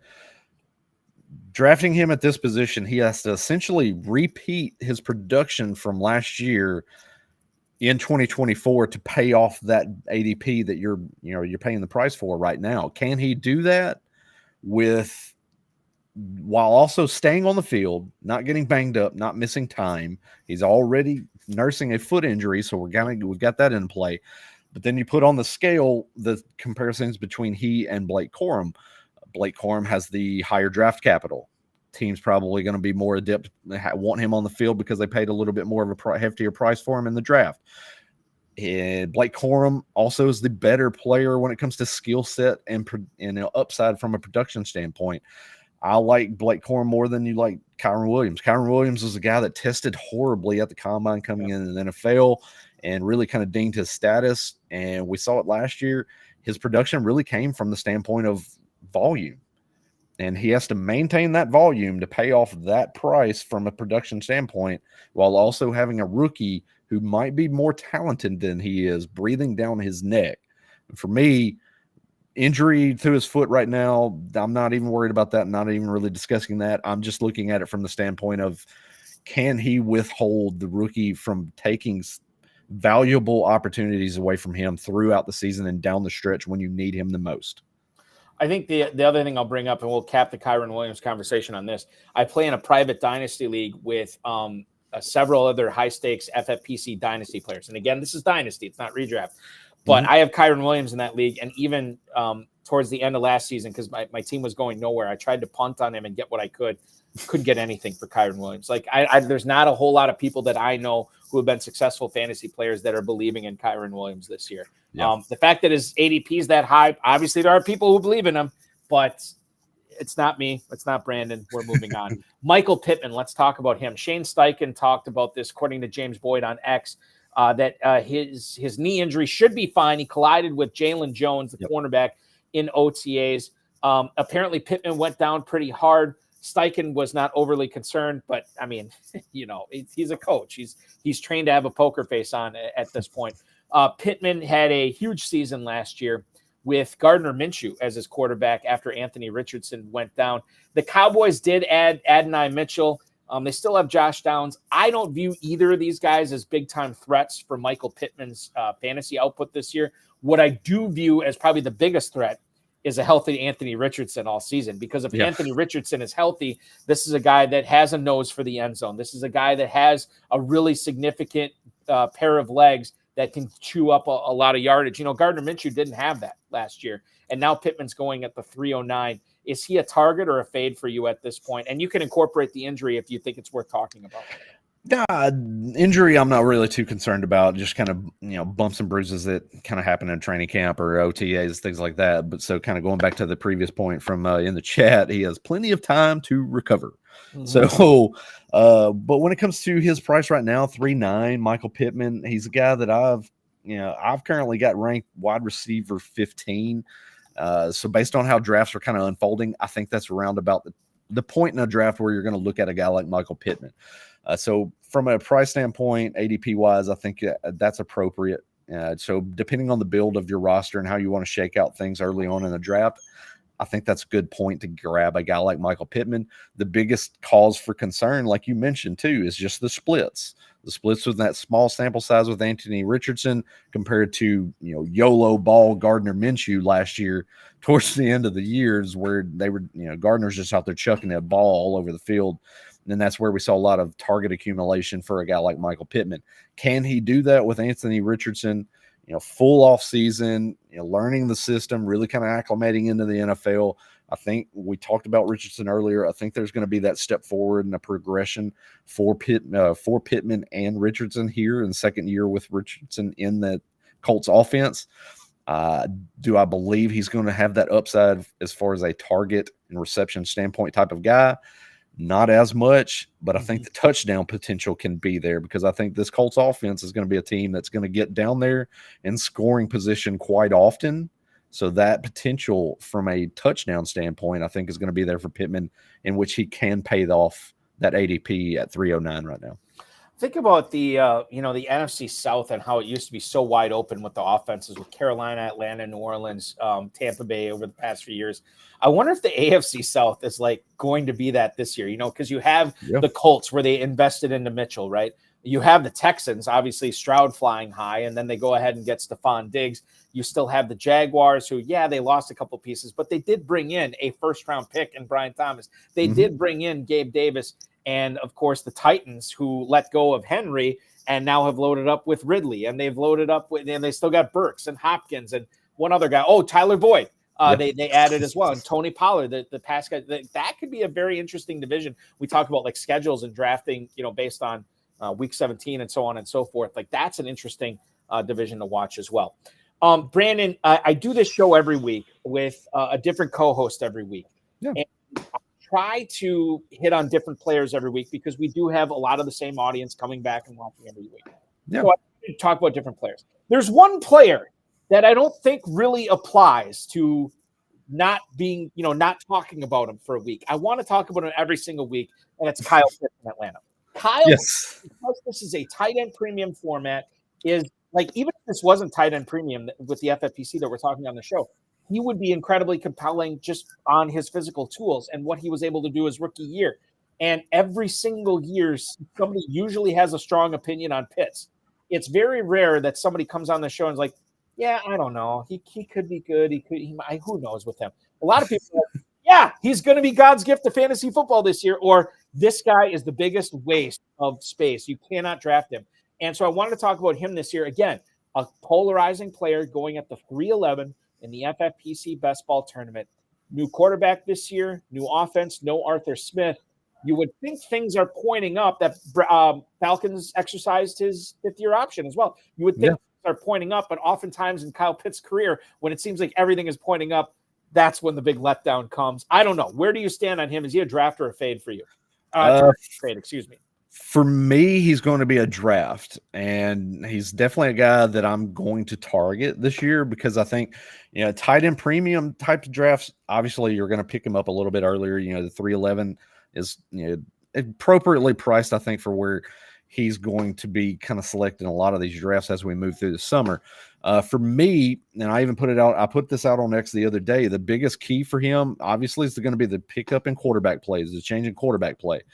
Bringing Kirk Cousins in, I went in, dug into the numbers, and over the course of the last 2 years with the quarterback play that he was having to suffer through, he had a grand total of, I believe, 90 catchable targets over the course of the last 2 years.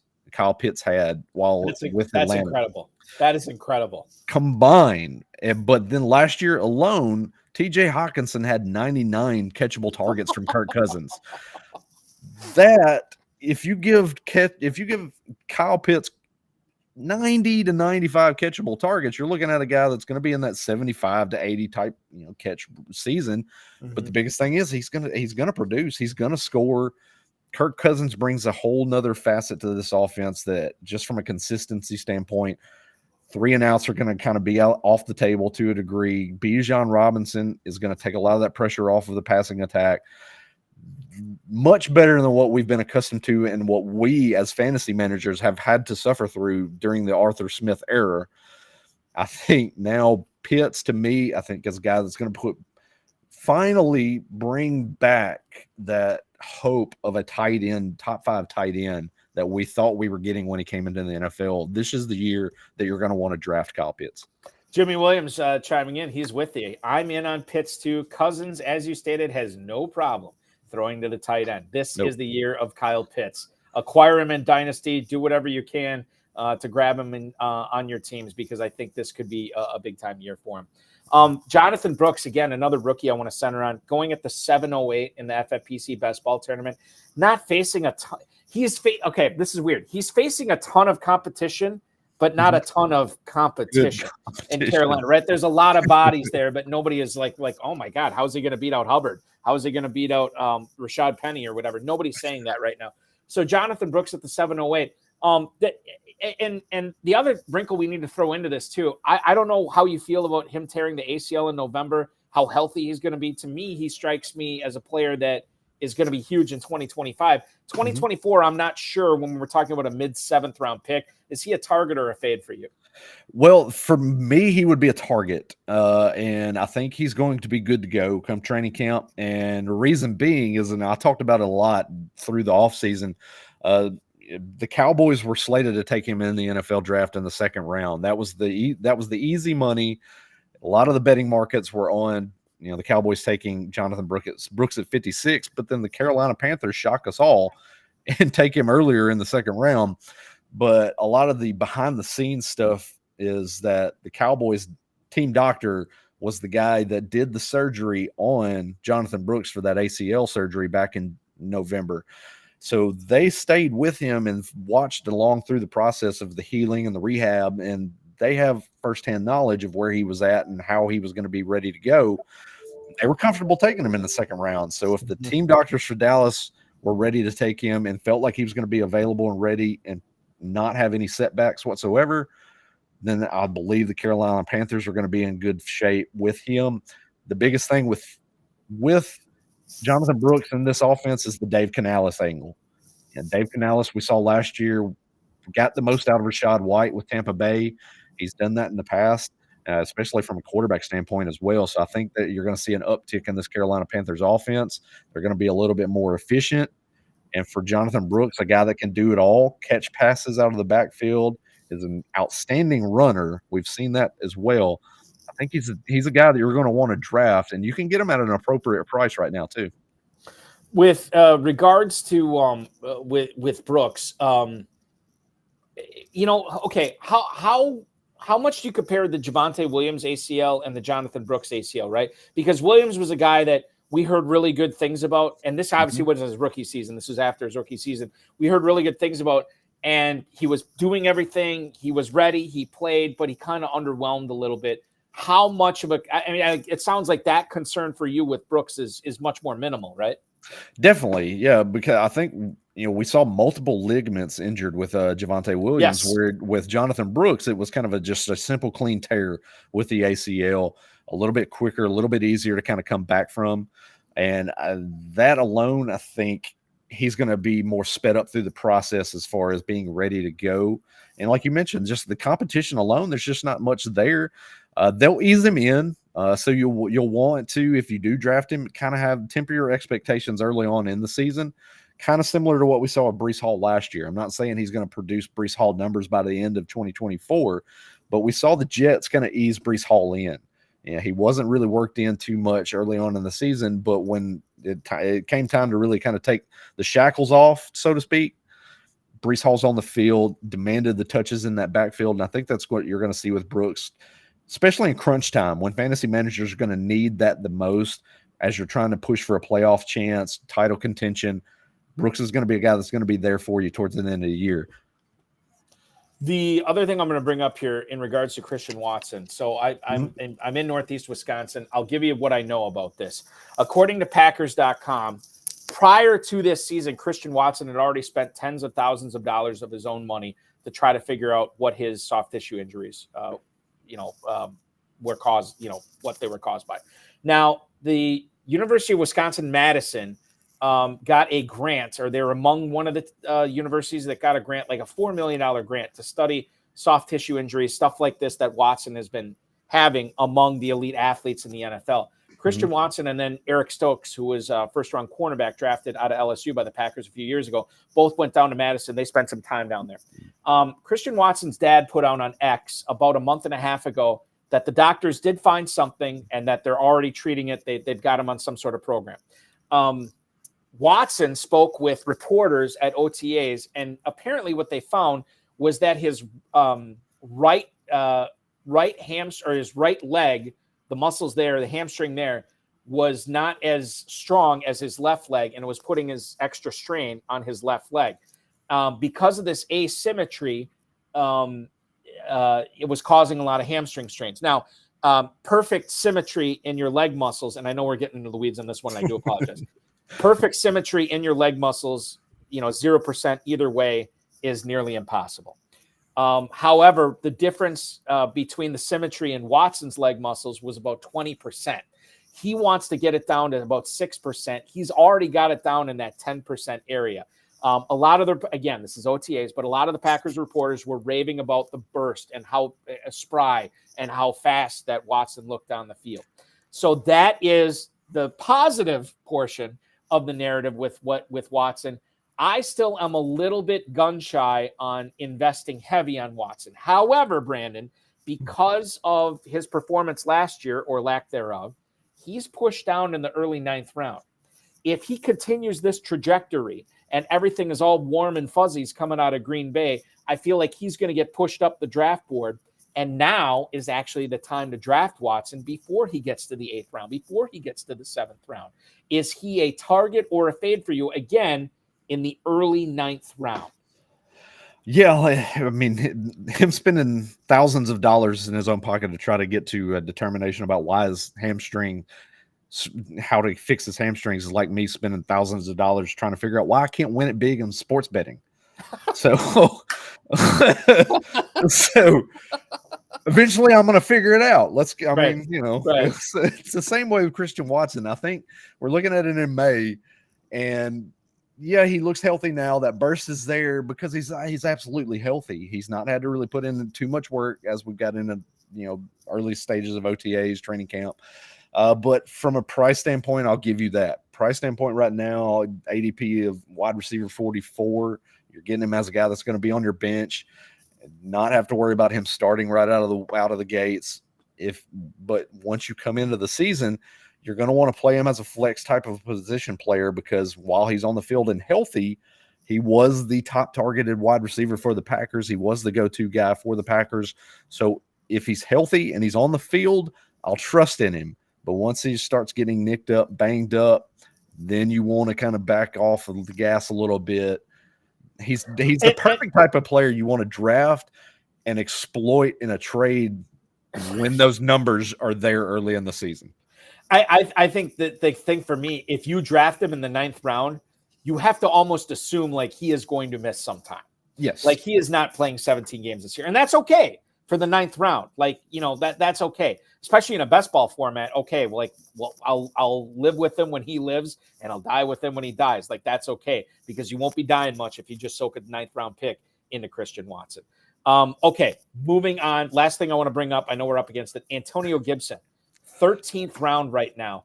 This is a player to borrow the old Brokeback Mountain line. I just can't quit you. I'm not going to quit him. You can't quit Antonio Gibson, a player that 3 years ago was being talked about as the next McCaffrey by some pundits, not by me.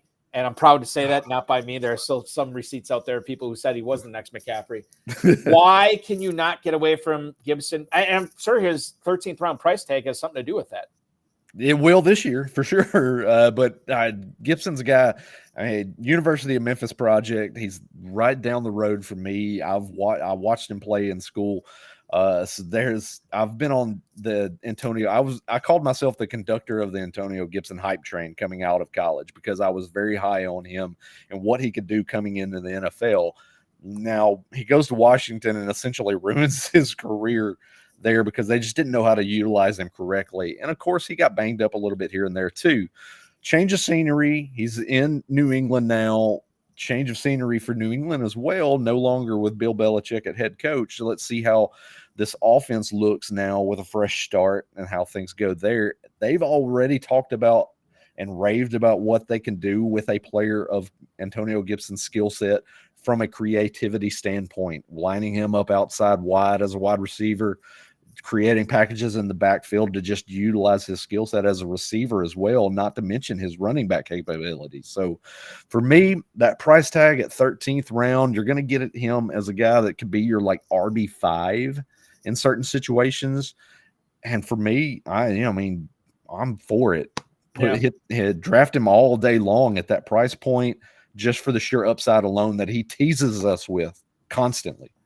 How does Brandon's thoughts on Antonio Gibson affect how he's drafting Ramondre Stevenson in the same backfield? That is among the questions we're going to tackle in the next segment. We're going to put we're going to put Brandon OTC, not Matt, on the clock. I don't know why I said that. We're going to put Brandon on the clock next segment. We're going to talk about Ramondre Stevenson or David Montgomery. We're going to talk about Travis Kelce or Trey McBride. We're going to talk about Puka Nacua or Garrett Wilson. That's coming up next. He's Brandon Murchison from RotoBaller and the Woo Fantasy Podcast. Check him out on the X at Roto Superstar. I'm Eric Balkman from the FFPC. Last segment of the show, we're finishing strong. It's coming up next. Is Dynasty. And the place to play is myffpc.com. Go to myffpc, use promo code COOP. They'll give you $25 when you deposit $35 or more. Now is the time to get in there and get set up with a startup draft.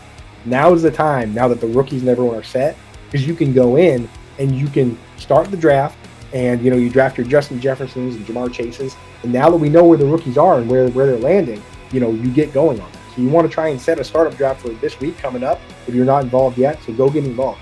Use the QR code here or use the promo code that's in the link in the description here and get yourself going on Dynasty so you can really enjoy these players and draft the players you believe in. If you like Michael Penix Jr., you got to play Dynasty because you got to wait for him, but the payoff is big. And same with like Pearsall and Jackson Smith and Jigba and all these guys. Get in and do that. And I'll tell you what, the orphan leagues over there that we've been talking about, those all got bought up. They're actually all sold. People from this show I know took over a bunch of them. So right now, startups is the way to go. That's the way to rock and roll. It is startup season. Startup season and rookie draft season. That's what's up. Get set up at myffpc.com. Use promo code COOP. They'll give you $25 when you deposit $35 or more and give you a leg up. No dealing with chasing around your friends and making them pay dues and having your buddy be like, oh, dude, I got to quit the league because I got a dog and I can't pay attention no more and I don't want to do trades. Forget all that. You can play online, MyFFPC, high stakes, low stakes, whatever you want to do with experts. And if somebody leaves the league, it goes in that orphan pool and somebody picks it up. The league has never been disbanded on FFPC.com. That's directly from Eric Balkman over there. Has told me that. So that's what's up. Get set up.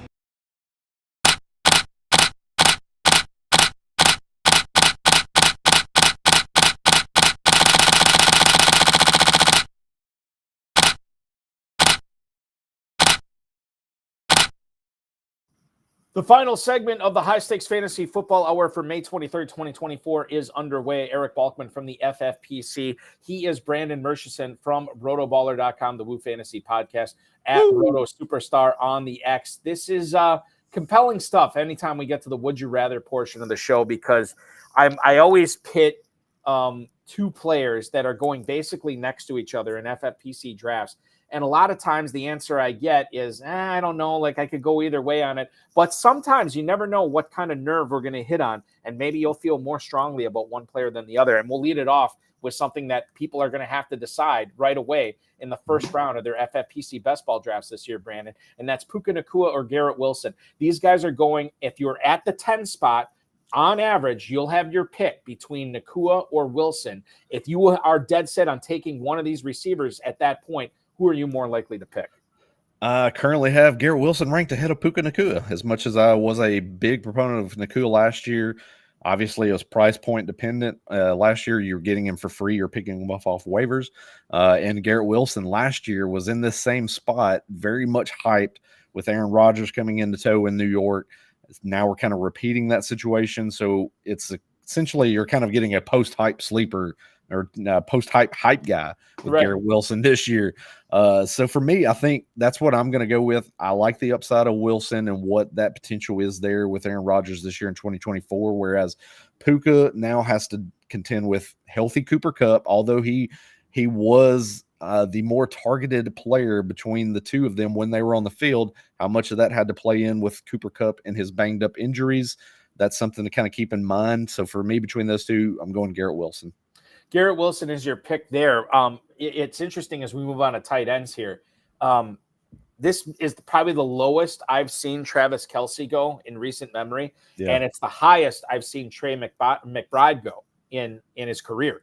And these guys are both going back-to-back in the middle of the second round. Laporta usually goes off the board at that 1-2 turn, and then in the middle of the second round, again, tight end premium scoring with the FFPC. Kelce and McBride are basically going back-to-back. Would you rather get the grizzled veteran who you talked up in the first segment of the show tonight, or would you rather go with the young buck that is going to get a full year of Kyler Murray throwing to him in Trey McBride? Again, I mean, it comes down to upside. You know what you're getting with a Travis Kelce. We saw that kind of start to turn, coming down last year from an efficiency standpoint. Now you also have to factor in extra weapons coming into play. We talked about it at the top of the show: Xavier Worthy, Marquise Brown, Rashee Rice making, headway last year in his rookie season as well. We talked about. So I think there's a lot more target competition for a Travis Kelce. So it's going to hurt him from that production standpoint. So for me, Trey McBride, upside alone, I think he's going to be a guy that's going to push for that tight end one finish this year, especially from a points per game average. Has Marvin Harrison coming into Arizona, has just a solid top option on the outside that's going to take a lot of that defensive attention away. And we saw last year with this Arizona offense, they're going to want to throw the ball. And I really like the upside that Trey McBride can bring you from a consistency standpoint. I think that target upside and consistency of 10 targets a game every single week, week in and week out, it's hard to replace that, and it's hard to get that when it comes to tight end position in fantasy football.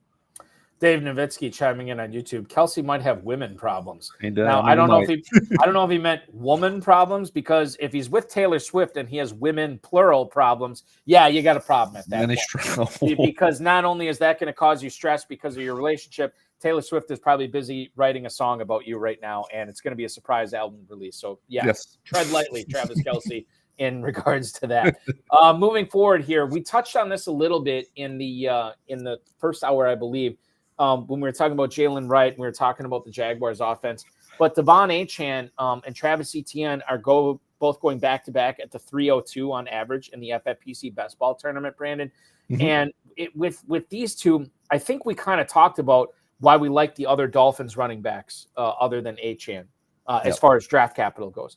We kind of talked a little bit about Etienne not getting the volume that he did last year, but maybe that's a good thing, because he got a lot more volume last year, but his efficiency went way down. So there's different ways to look at this. I think I'd rather have Etienne at this point, knowing that I could get a good chunk of the Dolphins backfield later on in the draft. But who would you rather draft here at this point? Achane or Travis Etienne? Again, this is like early third round. I'm full agreement with you. I'm going to take the shot at ETN. I think the consistency is going to be there as far as a touch total week in and week out. He's the guy that they're going to count on in that backfield with Jacksonville, which I think the Jacksonville offense is going to take a bigger step forward this year. Another year with Doug Peterson. I think there's going to be a little bit more consistency from the production standpoint, which is only going to help the efficiency numbers for a Travis Etienne, even if the workload is reduced, as we've talked about. But with Achane, I think, everybody loves that big playability, what he can do when he's on the field, pop off at any moment, score a long touchdown. But those are really hard to kind of guess week in and week out what he's going to have. And for me, they're going to run the ball with Raheem Mostert. And we talked about Jaylen Wright earlier. I think he's going to find ways to get on the field himself. And that's just taking total touches away and opportunities away, usage away from a guy like Devon Achane.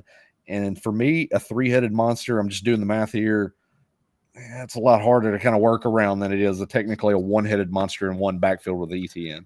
Well, and the other thing, too, with ETN, it's like, and I know that the Jaguars keep talking up Tank Bigsby, but they talked him up last year, and that didn't get him very far. Yes. So, like, you look at, like, not only is there fewer guys to go around, and they still have, who's the other cat they got from Cleveland, who's the third string running back in Cleveland? Now he's Dearness Johnson. Dearness Johnson, thank you. Yep. He's still there, and it's like you could make a case that he's actually more of a threat to ETN than Tank Bigsby is. I'll believe it when I see it with Bigsby. Dave Nowitzki, brings this up in the YouTube chat. Should I draft a running back or wide receiver in the first round? I'm kind of fungible with this. I don't really, pin myself into a corner.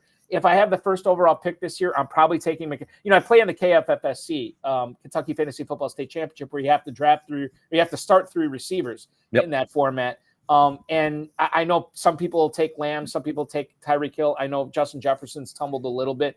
I'm probably still taking McCaffrey in that format. But I don't really, it depends upon where I am. I don't know what I'm going to take, right? Right, and that's the thing. You don't know until you get in the draft room what your draft position is, how you're going to kind of develop your strategy at that point. So for me, it depends really largely on where I'm at in the draft. If I'm on the front end of the board, I'm probably going to target the wide receivers more than I will the running backs. But if I'm on the back end of the board, I know I'm going to be able to get a solid stud running back, solid stud wide receiver that I can kind of start and build that core of my roster from that point forward. And you kind of flip it either way. I think could be interesting this year is somebody who is at normally the back end of the first round. I think a lot of people take receivers there over running backs. Now that's changed the last couple of years. But what if you started with Gibbs and Jonathan Taylor at like the 112 and 201, and then you fly, now you're trying to fill your receivers after that. I'm not saying I would recommend doing that in a lot of drafts, but I'd like to try it in one draft to see how it turns out. It's zigging when others zag, and that's the whole idea. That's the whole idea. You zig, and when people are zagging, you zig, and when people are zigging and zagging, you zog. And that is a quote from Stephen Root's Jimmy James from the great 90s NBC sitcom News Radio, which I absolutely love. Moving on. Deebo Samuel and Devontae Smith. These are players from two of the Goliaths of the NFC and both on Super Bowl contenders this year. We heard the rumors about Samuel or Ayuk potentially being moved. We know the Niners drafted Ricky Pearsall, whereas the Eagles spent their first 2 picks on cornerbacks. Devontae Smith is still tangling with A.J. Brown for targets. Their Dallas Goedert is back to, and they have this guy out of the backfield this year, Saquon Barkley, who's been known to catch a pass or two as well. Both of these players, if we look at the ADP and the FFPC Best Ball Tournament, Devontae Smith, 405, Deebo Samuel, 402. So very close to each other. Samuel's going a little bit higher. Is that the way that you would put them? I think so. From the standpoint of, I like, both offenses are very high octane, very high scoring, productive offenses. But we've seen that consistency from a target standpoint from Devontae Smith when he's healthy, he's on the field. But that's something you have to bake into Deebo Samuel, is a possibility of missed time, those injuries kind of mounting up a little bit. And let's be honest, there's been talk the entire offseason that there's potential to be traded of Brandon Ayuk, Deebo Samuel. So there's a good chance that, we get down to really, the weeds of the training camp and see there might be a potential move made. So whether that be Brandon Ayuk out the door and then you have Deebo Samuel as the bona fide number one, who knows? But then also you have to factor in too, at the tail end of the first round of the NFL draft, the 49ers decided to go ahead and take Ricky Pearsall from Florida, bring in a rookie wide receiver to, another mouth to feed in this offense. So for me, there's a lot of mouths to feed that are more productive type of mouths to feed than there are with Philadelphia. And I've seen that with Devontae Smith in this framing over the last couple of years with A.J. Brown there. Saquon Barkley, sure, I think he's going to take some targets away too, but I like the consistency and the upside a little bit more with Devontae Smith over Deebo Samuel. Yeah, I think that's interesting there too. Because, you're trying to win $300,000 in the Fantasy Pros Championship, trying to win $1 million. I do think there's more. I can tell myself a better story with the upside with Smith rather than Samuel too. Let's move on to the end of the 6th round. David Montgomery and Ramondre Stevenson are going there, 6'11" and 6'12". We just touched on Jahmyr Gibbs earlier. Actually, Jimmy Williams in the YouTube chat said he just drafted Gibbs and Barkley at the 112 and 201. So congratulations there. Let us know how that turns out. Bill Hollywood says Jahmyr Gibbs is a trap for fantasy. It won't win you a ticket to the dance. Okay, if that's the case, David Montgomery should be the play here. David Montgomery at the 6'11", Ramondre Stevenson. We just talked about his new teammate, Antonio Gibson. Brandon, where do you fall in on this? Montgomery versus Stevenson. I literally have them looking at my rankings. This is a coin flip. They are side by side in my rankings right now, and this is going to be a very fluctuating situation as we go through the summer.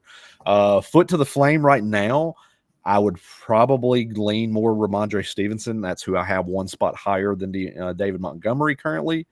And that's just because he's the bona fide number one running back for the New England Patriots. And we saw from a usage standpoint, when he's healthy, they're going to give him the ball. Yeah. They're going to run it with Ramondre Stevenson. So the usage factor is what's really going to put him over the top for me right now. And the fact that I know that he will catch some passes, not going to catch all of them with Antonio Gibson there now, but he's still going to catch some passes in this offense. David Montgomery, he's going to be an RB2 come the end of the season. It's just he's going to score double-digit touchdowns. There's just no other way around it because of the offense that he's in.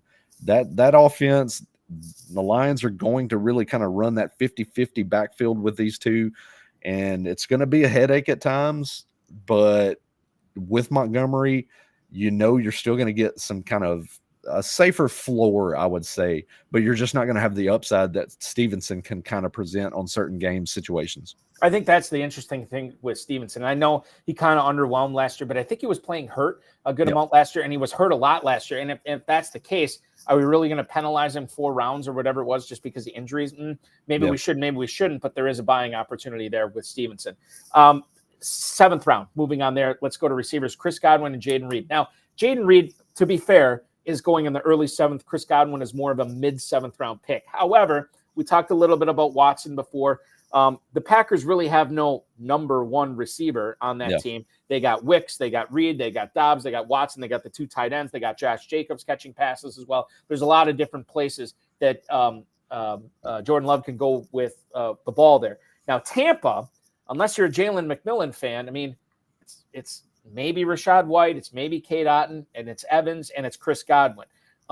Chris Godwin or Jayden Reed. I don't view them as dissimilar players, but there are some differences in their game. Which one would you rather have? Based on the information that I have right now, May 23rd, I'm going to go with Chris Godwin. That is primarily based on the fact that we just heard this week at OTAs that the team has planned to move him primarily into the slot this year. And that is a big change of direction for Chris Godwin and his fantasy potential. Because we saw just 2 years ago when he played mostly out of the slot, he was a more highly productive player, saw a lot more target and volume from the slot as opposed to being on the outside where he just really – he could not win in most situations on the outside. He's a better primary receiver over the middle of the field, soft spot in zones, kind of making catchable target for the quarterback. So I think that's where I would lean with Godwin because I'm looking at that as an upside based on what you mentioned with Jordan Love and this receiving group in Green Bay. It's going to be a hot potato situation in certain weeks. There's going to be times where Romeo Dobbs is going to be the more targeted player on certain weeks. There's going to be times where it's Christian Watson, Dontavian Wicks, a guy that's really been touted a lot here as a late round sleeper too. You have to factor him in as well. So now it's, Godwin's a guy that burned a lot of people last year, and now you're getting a buying opportunity to get him at a discounted price in an offense that I believe is going to be an offense that's going to throw the ball a lot this year because that defense is still not going to be very good. They're going to have to throw the ball and kind of maintain from a point situation. I think the other thing to keep in mind is maybe Jayden Reed was punching above his weight last year too. Also, too, there could be a regression there, whereas I don't necessarily – if there's a regression for Chris Godwin, it'll be a regression to the mean, which means a progression in his stats last year. So I think I'm with you on Godwin over Reed. We have time for one more. Let's do this. Brock Purdy and Caleb Williams, Mr. Last pick of the draft versus Mr. First pick of the draft. And they're going basically neck and neck in FFPC best ball drafts right now. Brock Purdy and Caleb Williams. Purdy, 906, Caleb Williams at the 908. Which one are you drafting first this year? Give me Brock Purdy. Easily, all day long.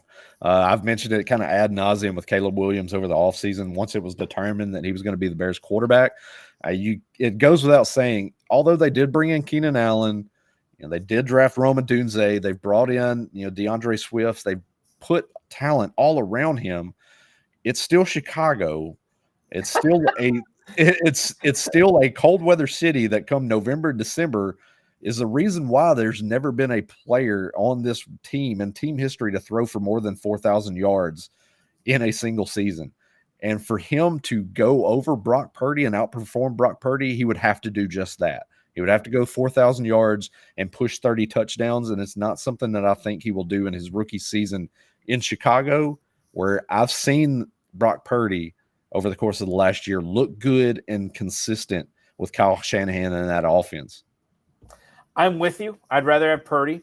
However, there will be some drafts I'm in this year where I will wait on quarterback and I will take Caleb Williams maybe as my number one. If I don't take him as my number one, maybe I take Jordan Love and then I take Caleb Williams, or Jaden Daniels and Caleb Williams. That there's something said for that. Or probably, maybe most likely, Jared Goff and Caleb Williams, where I have that safety with Goff and I have that upside with Williams too. Now, that may not play out the way I want it to if these guys keep climbing ADP, but right now you probably could do it if you wanted to set your mind to it. That is going to complete our show tonight. Remember to check out everything Brandon Murchison is creating over at rotoballer.com, the Woo Fantasy Podcast, anywhere you get fantasy, anywhere you get podcasts. and of course at Roto Superstar. Am I forgetting anything? No, you touched them all, man. You hit the home run there. Thank you so much. I appreciate it. And I appreciate that we're started off with a baseball reference and we're ending with a baseball reference. Fantastic stuff. Yeah, exactly. Yeah. 2024 Fantasy Pros Championship is live. We got the 10 o'clock draft is full. That goes off in an hour. We got a midnight draft. If you want to jump in that and draft for $1 million, you can do so tonight, as well as all weekend long. $6 million prize pool in the Fantasy Pros Championship as well. Go to myffpc.com. We talked ad nauseum tonight about the FFPC Best Ball Tournament, a $300,000 grand prize, just $125 to enter. Or if you want to play in the Superflex Best Ball Tournament, $35 to enter a $100,000 grand prize this year. It was normally $50,000 last year. It's $100,000 this year. And then, of course, the FFPC Main Event Early Bird. Hammer that now. You have 8 days. And if you get in that early or get in on that early bird, save $100 on your first FFPC main event team, you'll be entered in that Pros versus Joe's drawing, and you can compete against all the industry pros for a 2025 FFPC main event team. We'll be giving away 7 of those. So sign up now at myffpc.com. Empire Leagues and Dynasty Leagues there as well. Check them out, myffpc.com. He is at Roto Superstar on the X. For Brandon Murchison, I am Eric Balkman. This has been the High Stakes Fantasy Football Hour on the Better Sports Network. Coming up next Thursday, I got a special treat for you. Follow me on X for a special Thursday broadcast. We'll tell you all about it there. Be good, everybody. Happy Memorial Day. Thank you to those who served. We'll talk with you again next week. See you.